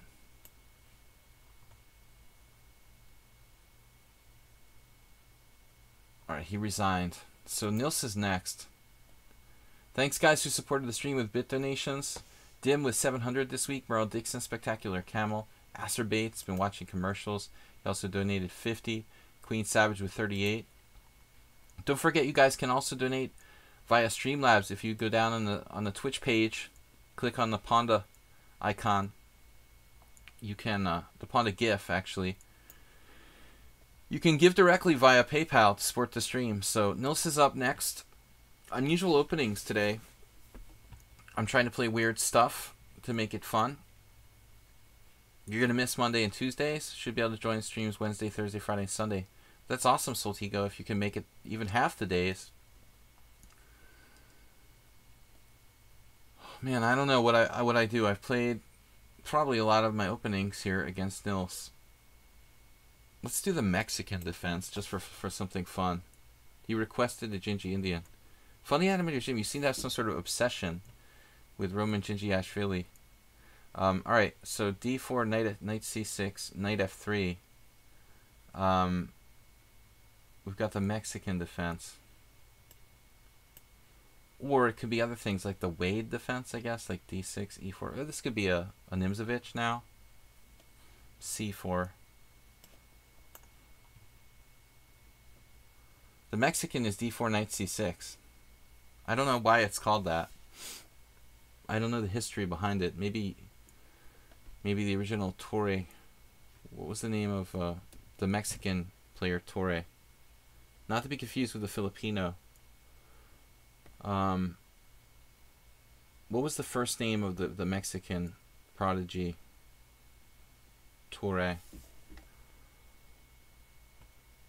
No, that's the Two Knights Tango. Georgy Orlov.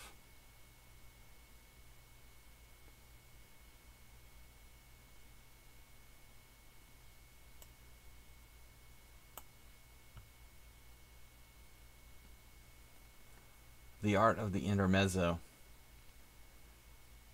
Training in desserts. An intermezzo in a fancy restaurant is like when you get this you get like this sorbet served between courses. Did you know that? Not that I go to fancy restaurants very often, but it's good to know. I know cultured things like that. Would you like an intermezzo? Knight f6.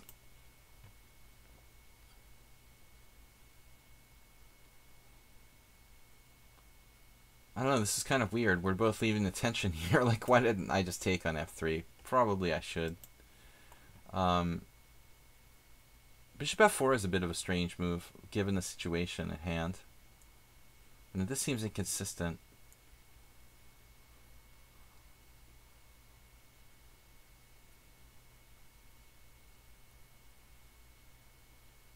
Well, it seems like we should have a good game. Just simply playing for the dark squares. Knight takes d4, queen d4, e5. I'd be down a pawn, so I can't really do that. I can clarify the situation now and just play for dark square control.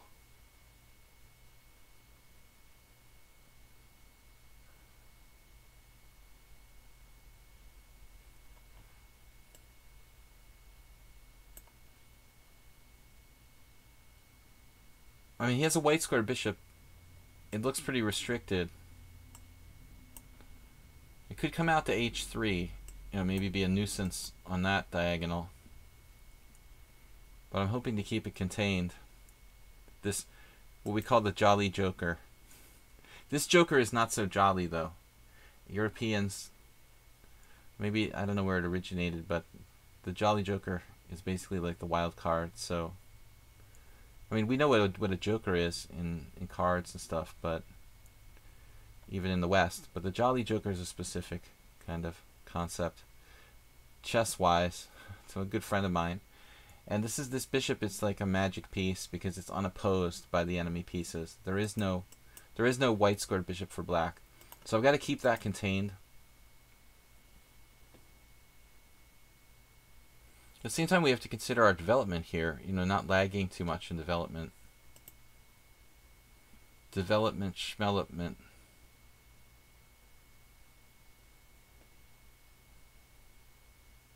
Yeah, probably I have to go full. Well, we would say whole hog here. Should we go whole hog with the bishop b4? Just lots of these stupid phrases. This wasn't my plan, but the more I looked at stuff like knight to d4, the less I liked it. I wanted to play knight to d4, but he could play f4. And that looks pretty strong for white, actually. It looks like a legitimate problem for me. So I've got to develop my pieces. Center clause. Yeah. That's a good joke. Center clause with f4. Welcome everyone to my stream, International Master William Pascal. We are finished. Well, we have finished the World Championship Rapid, and the World Championship is over. I don't care if you believe in God or whatever everlasting being, but thank whoever it's over, because it's been kind of, I don't know, a little too much. Okay, knight d4, queen a4 check, c6, bishop takes d4 wins a piece for white. So I've got to get my king to the safety. King to safety. I mean, knight d4, queen a4, b5. That doesn't look realistic. You could do it. It's kind of fun for like blitz or something. It is kind of fun, admittedly.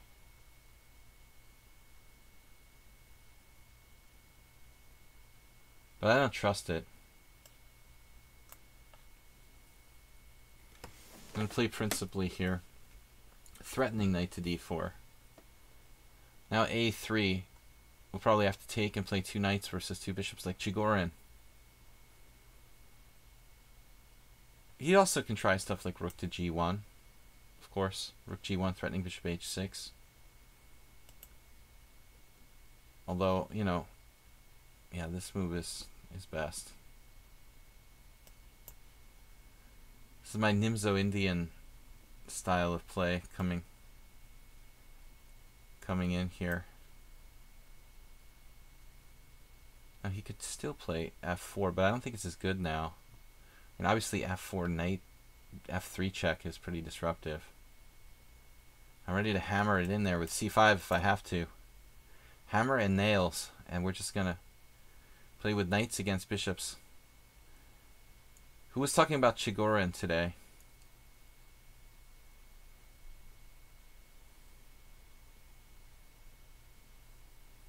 Maybe it was yesterday. I don't remember. Alright.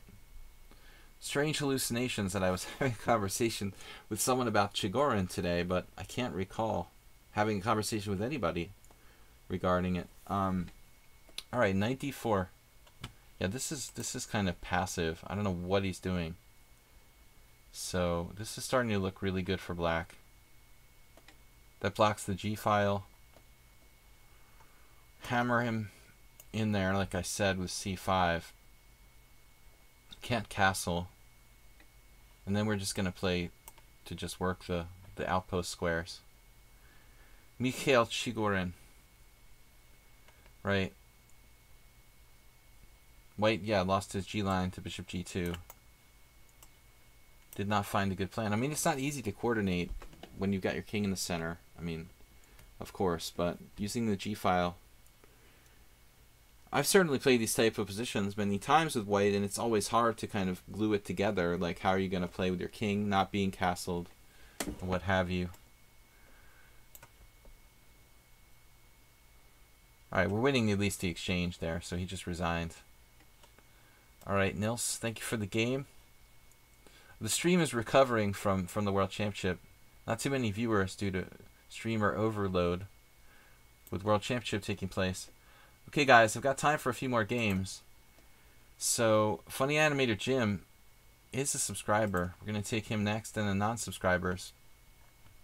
What do I play? The Birds opening. The first Russian GM, that's correct. T-Dark. I have a book that like highlights all the first Russian players somewhere. Really old book. But I mean, Chigorin is, yeah, I mean, he's one of the original grandmasters, basically. The first guys that were labeled grandmasters.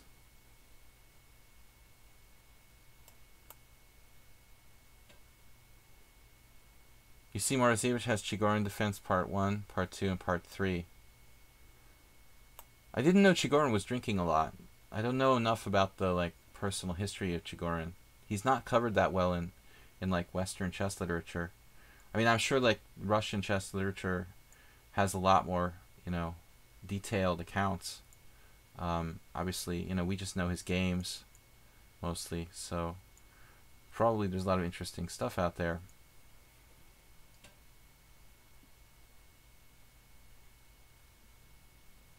How do we continue this? Logically speaking.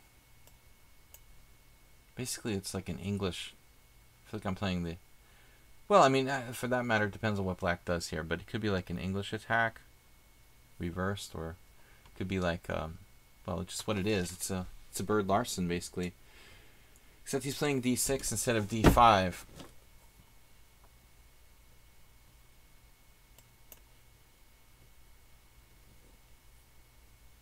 Poor Fabi. Poor Magnus. Why poor Magnus? Magnus gets everything he wants. He plays kind of lackluster match and just draws every game and then just wins the rapid play like he was falling out of bed. This is like his whole plan. This was his entire plan. Everything, the whole match went according to Magnus's grand plan. But I've never been a huge Magnus fan because he doesn't really try to play brilliant chess, you know.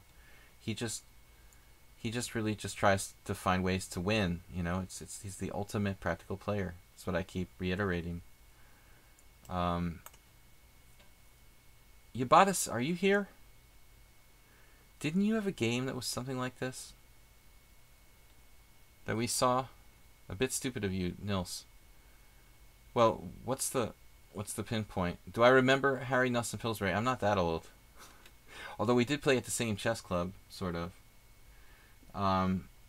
We both spent a lot of time in Boston. But, yeah, Pillsbury was a legendary player who died very early. He had syphilis, I believe. He was a legendary player here. I'm living in Massachusetts at the moment. Normally I'm in Budapest, but I'm staying in Massachusetts. I did live for, you know, basically the best part of 15 years in Boston. And so Pillsbury is a legend in Boston. I mean, he's like the greatest, essentially the greatest American player in history from New England. But he died very, very early from illness, so he couldn't reach the full potential. He had the famous tournament in Hastings where he did so incredibly well. Okay, now what? After bishop g4, what do we do next? Try something weird like this.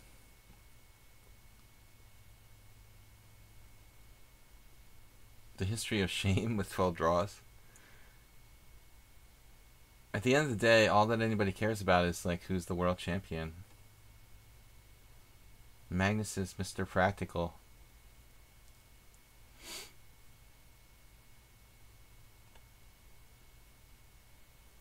Is there anything wrong with knight to c4 here? Excuse me. Got a frog in my throat, as they say.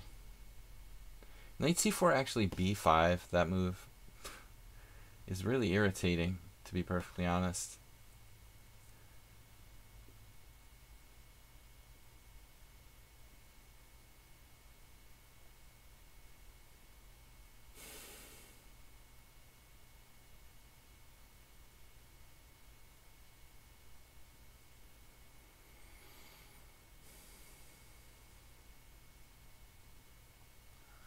I could put my knight back on a3, but that seems very strange to do that.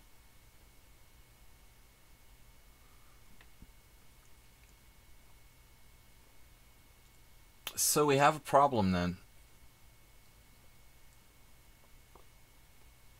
How to get mobilized. I'm gonna wimp out here and just make this obvious move.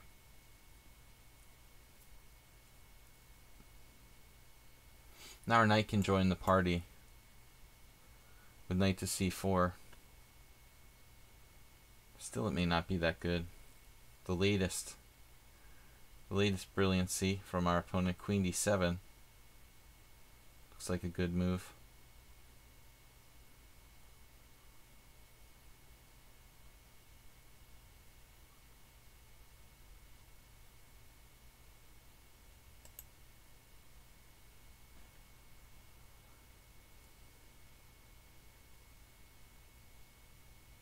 Not really sure what we should do here.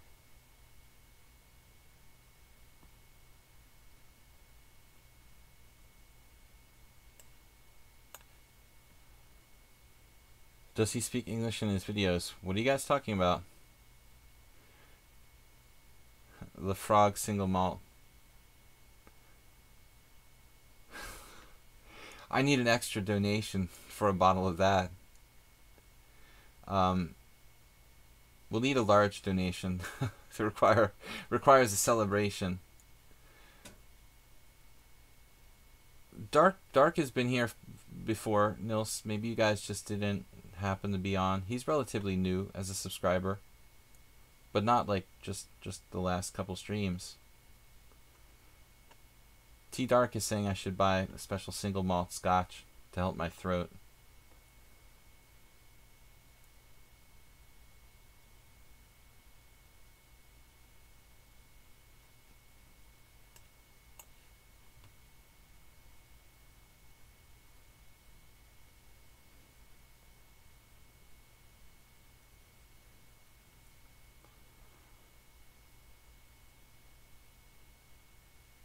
E6. Changing the game. What's up now? A new strategy. Strategy. A new kind of strategy.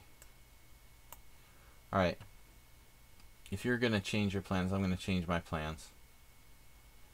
Not really sure what's going on here.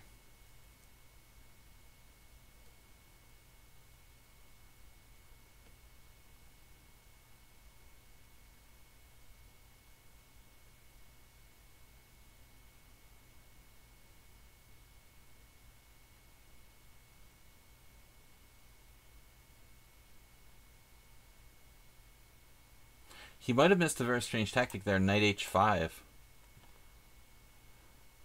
Believe it or not.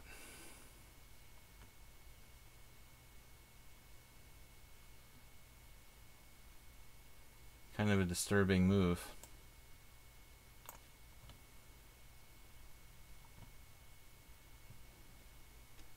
Looks like it just... the only chance to beat him is on time. He's so solid, it's ridiculous. D5 now. Okay, I don't know, what should we do? Just hang out. Just hanging out. A lot of tension in the air.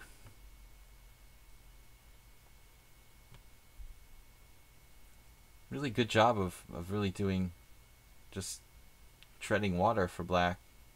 But well, you know, he's not making any mistakes. Just making solid moves. This is an amazing move. E5. Wow.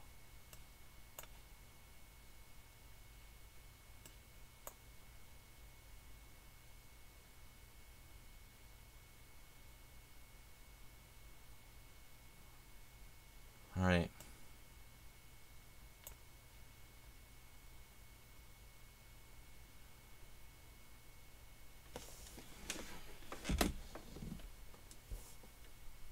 Good game so far.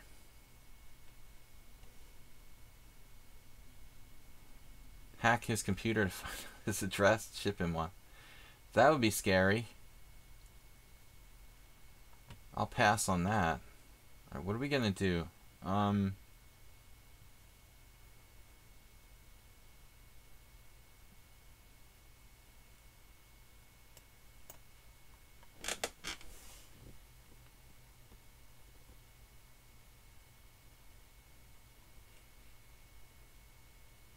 He beat me last time in a simul. I won in a simul. So he's played mostly simuls. If we've ever actually played Blitz. Oh man, this looks scary.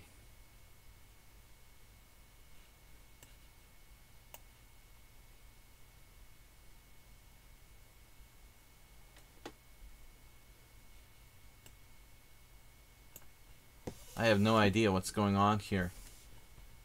Some sort of back rank cheapos for me.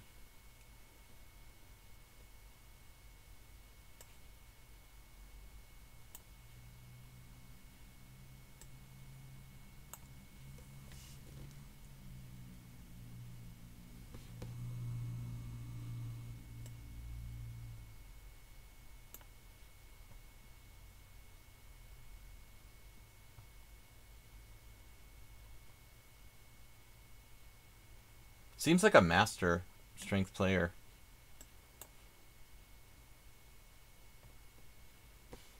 But now we got some back rank tricks.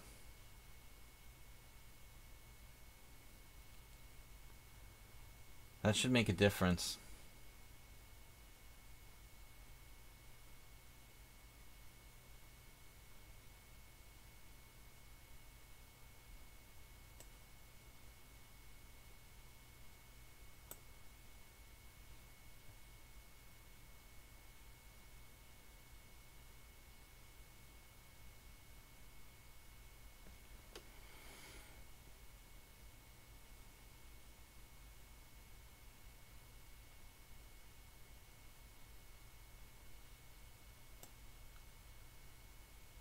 Doesn't work, does it?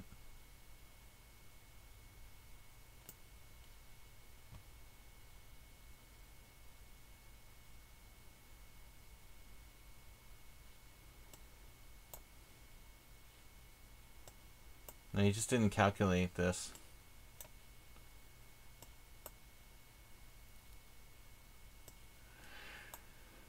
Alright, I don't know what's going on. That was a tough game. That was a tough game. Very much unclear. What was happening in that position when I played d5? Was d5 a good move?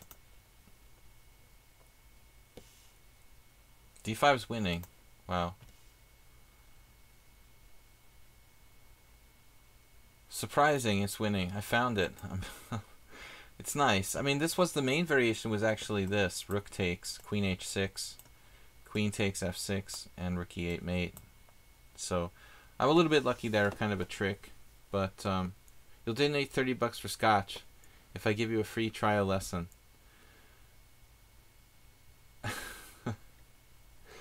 We'll talk about it, Nils. I don't know what the ramifications of a free trial lesson are. We'll have to work out the details. Then there's the shipping, the question of shipping. Alright, we'll see. Anyway, guys, let me close that down. But what do we got for time here? Another game or two. Looks like 2 more games. We'll play these last 2 against x6, x6, x6. We'll play these last 2 for today. x6 and HGG.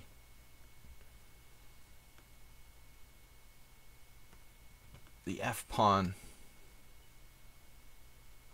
Unusual. What is unusual against the English? It's hard to play something weird opening against the English opening.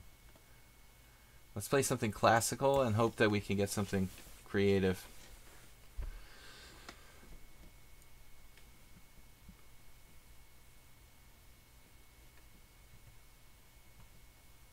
So sometimes I play bishop b4, but that's practically a regular line for me. So I feel like it's not really an unusual line. I don't play 1 minute. It's against my principles.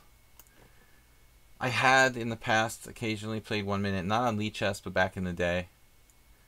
But I would prefer always, ever since I was young, younger, ever since internet chess started, I never really liked, I was never really mouse skilled, but I don't really like playing just for time. When people are hanging pieces in like ridiculous positions, doesn't interest me. All right, what are we going to do here? We'll try to play like a Mora Gambit or something like that with colors reversed. G6 is quite theoretical versus English, no? Yeah. I mean, Kasparov, or Kasparov if you prefer, Kasparov, he prefers G6 on move 1 against the English. But I think it's mostly transpositions, a lot of times, to things like the King's Indian. Okay, this is a weird move from x6 to play b3 now. I think we're just running him over spatially. He did something like this with colors reversed against me. Maybe he plays the same setup no matter what.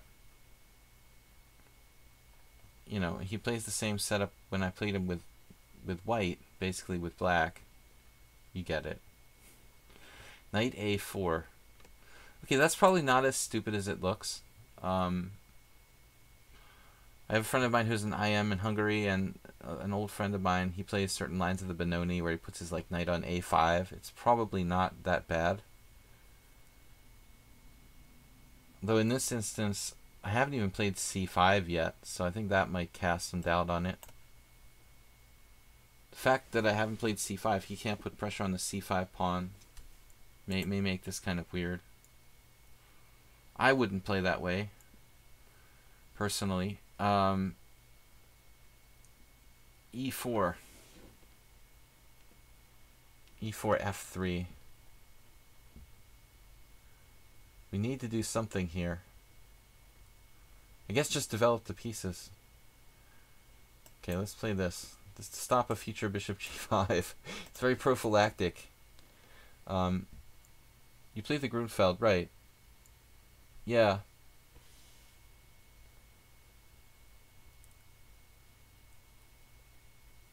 Oh, you think, okay. There was a time when Kasparov and Carlsen were cooperating, even. But I don't know what their relationship is like now. I don't know what the extent. That was years ago, when Magnus was younger. I guess Kasparov is in the sync field, the team sync field now, which includes Caruana, so he goes where the money goes. I mean, Carlsen has money too, but he doesn't throw it around like Sinkfeld. So, what is bishop takes c6? Wow, some kind of Gingy Indian. This looks pretty dubious. Well, I agree, Dark, that h6 was debatable. But I've got a lot of room for. Liberties here. Eventually, he's going to play d3 and put his bishop on g5 and take away my knight's control of the center, so it might turn out to be useful. I mean, typically in the Benoni, you don't want to see, I play h3 with white when I'm playing the Benoni. I was a little fancy here, trying to play it really early, but basically to stop bishop g5 controlling, take away my control of the central squares. Here it works out. Now I have e4, he doesn't have knight g5. That was really, really good for me. h6, paying off. Now we have a great position. Massive advantage to black. I can't really do a Roman impersonation. No matter how much time I spent with him years ago, I don't think... What is this same-day service? Once we went to some kind of pizza place, and they were taking forever, and he was so rude, but it was like kind of justified. he was just like telling them like it was a dry cleaner, What is this same day service? But it's more like my Roman interpretation is like it's not deep enough, He's got a kind of deeper voice. White's horse is like the side of the board.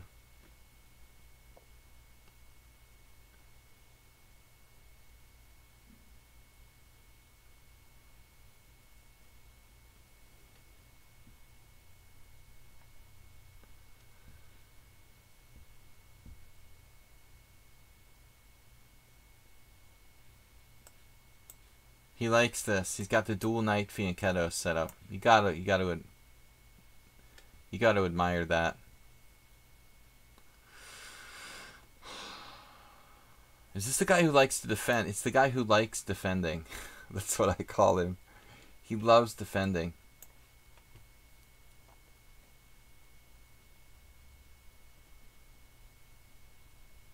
He's like a masochistic defender. He'll put himself into the most horrible situation just to enjoy the pleasure of defending.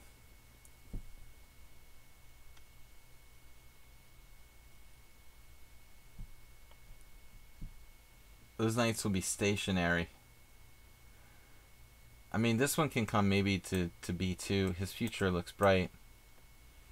This one I'm not so sure about. The one on g2 is actually more worrisome. I don't really see how that's going to hold out. Now, there may be just a material drop here.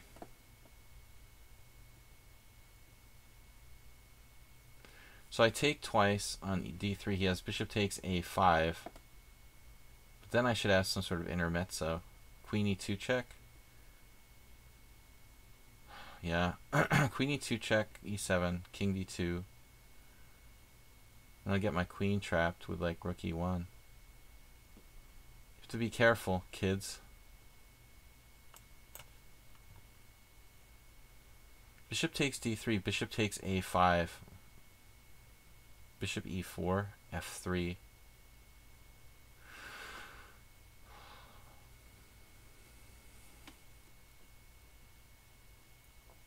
I don't know what he's thinking about here. I don't think you can sacrifice the pawn. Guys, we have one last game against HGG coming up, and then I'm going to be back with our... We're not playing rated. I'll be back with a subscriber stream on Thursday, so don't let me forget to send a message to all the subscribers. Thank you guys for subscribing.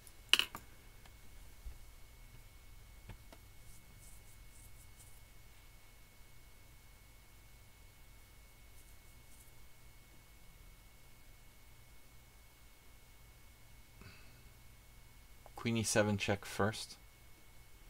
First, this secret move. And then you take the pawn. Manually castling with king f1. Bishop takes d3 check. Doesn't look pretty.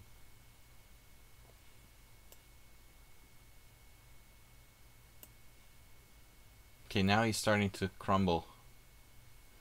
Crumble Stiltskin. I don't mind trading queens. Now he's going to castle queenside.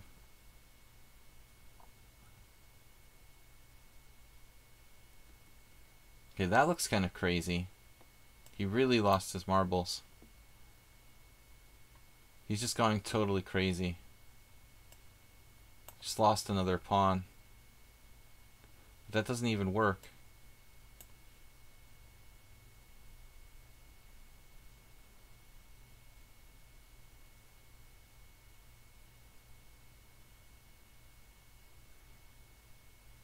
Alright. Too hyper modern, man. This is HGG. He's pretty tough. And I've got to play an unusual system. So, what are we doing? Something unusual for me. I should play the London system. I didn't see bishop c2. But that was probably a good move as well. If HGG is with us, this is our last game today. I've got to send a note for subscribers, guys.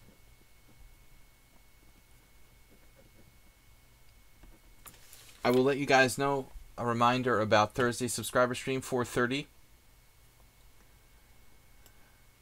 Let's try the weird pseudo Trompowski here.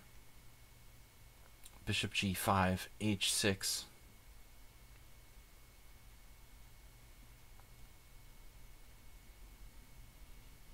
Alright, I guess we're going to have to do this.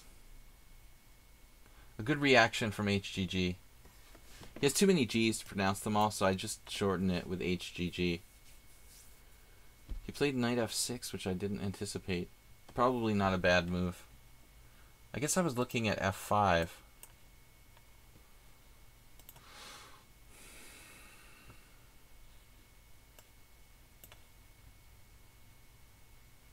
Yeah, this may be like a concrete mistake. He failed to take advantage of his opportunity to play knight h5 there.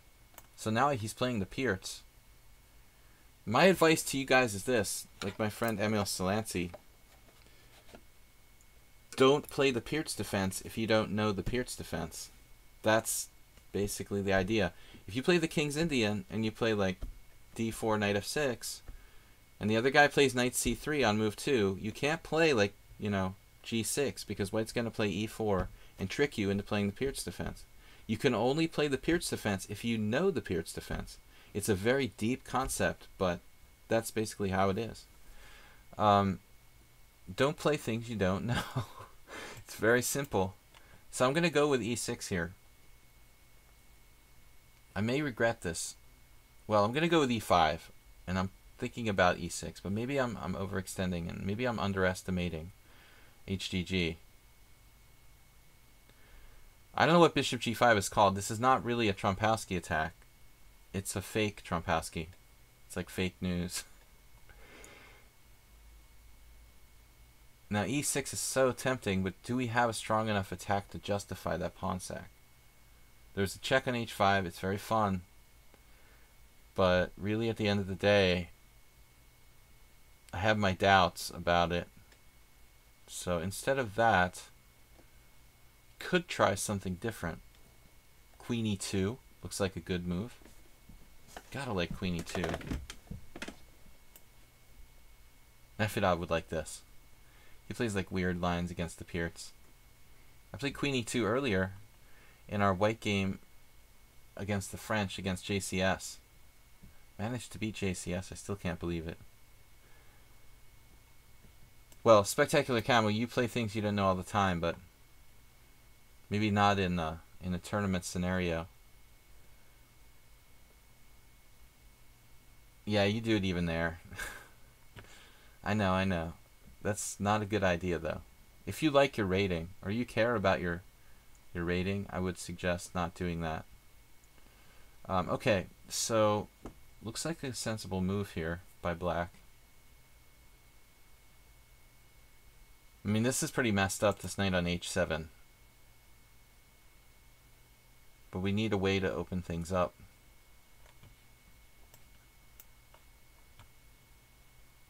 Yeah, this was his intention. Clearly to play queen e7.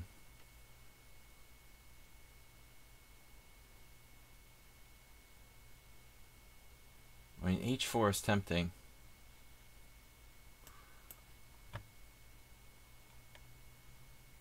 How much pressure can he bring against my e5 pawn with a crazy move like queen c5?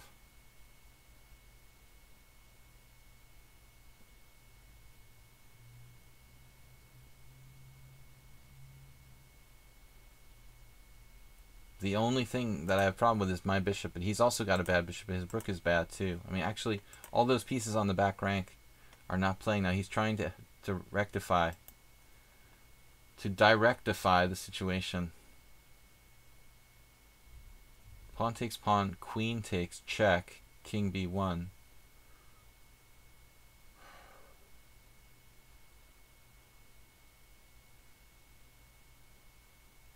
I can't believe this isn't just good for white. I mean, he should really be in big trouble here. I'm just flying blind, though.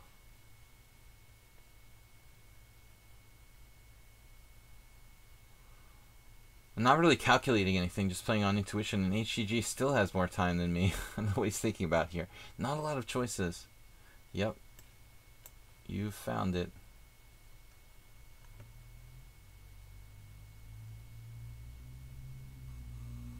I guess I can play H takes G at some point. Get it? HG, GG.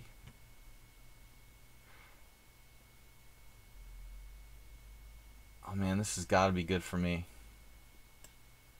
He's really starting to creak. The black position is starting to creak. The words of Esther Hebden. Uh-oh. He's going to stay alive now?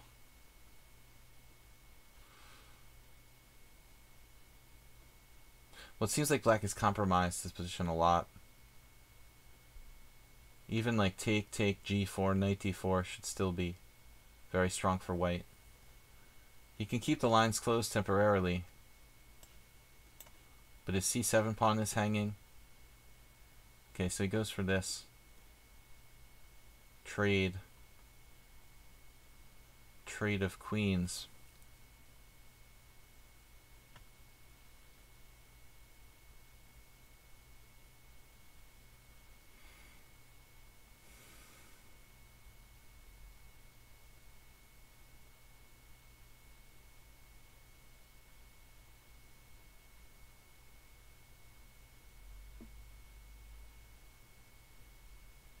Got to admit, he's really resourceful.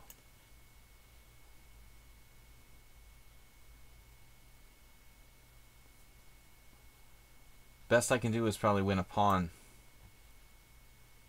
Didn't see anything better.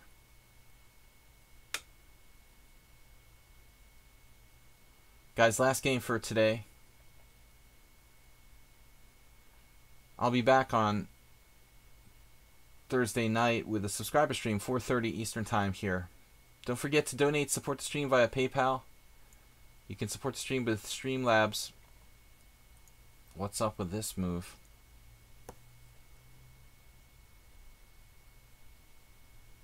It's a nice little in-between move. Alright. I have to forfeit a little bit of king centralization.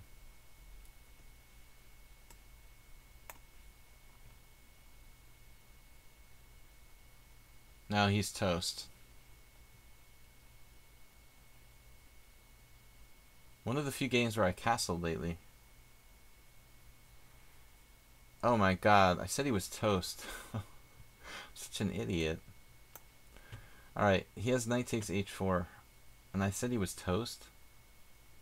I didn't even see he could take on h4. I wouldn't have even played that move. I'm lucky it's even protected. That's ridiculous. Alright. Now we've got to grind. Not so easy. Premature pronunciation of victory.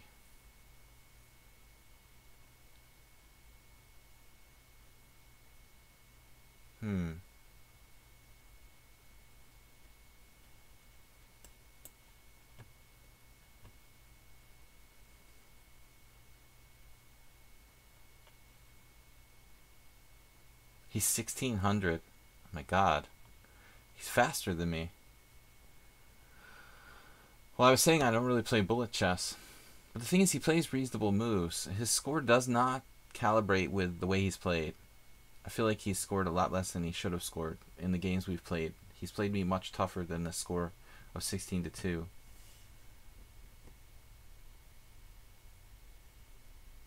Why take the queen? Well, I thought that he was going to get play there, you know, after queen c5 with lots of nasty stuff, like b5, b4 was on the way, basically. So I was pretty seriously concerned about that.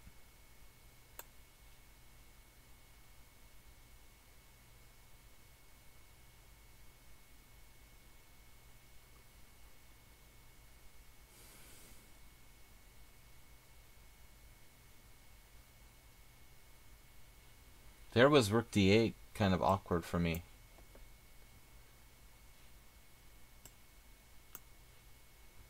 I'm going to try to grind him down in this pawn up endgame.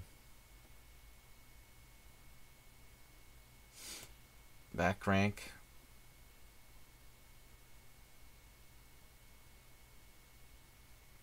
Bishop d2. Triple exclaim.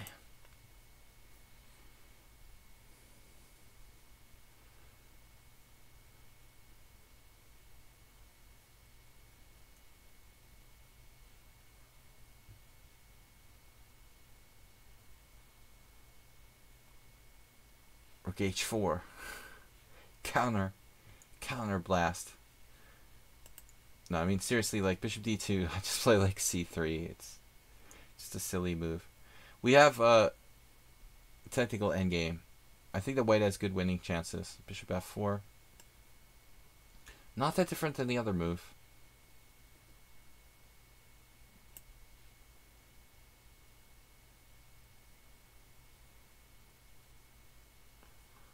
better than bishop d2, perhaps.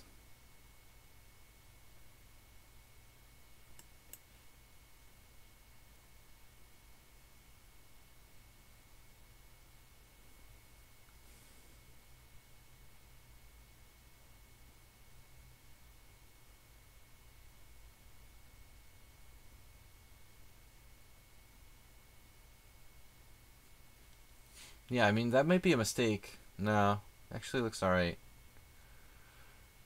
I'm gonna come back. The endgame, can Magnus hold down a pawn? I mean, can Fabiano hold down a pawn here?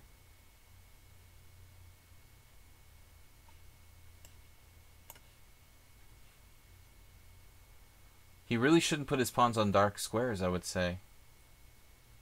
This is the wrong idea, probably. What do I know?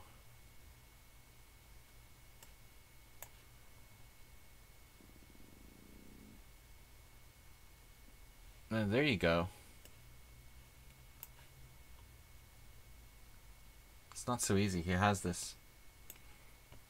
So now he can play b5. Alright, dude. KG defense.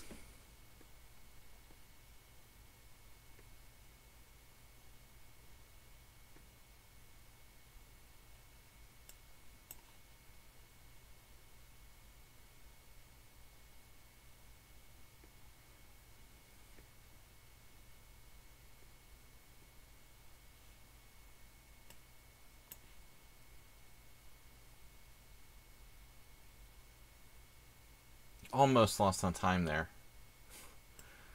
Microscopic milliseconds from losing on time. All my pawns are on the wrong color as well, which is not really ideal.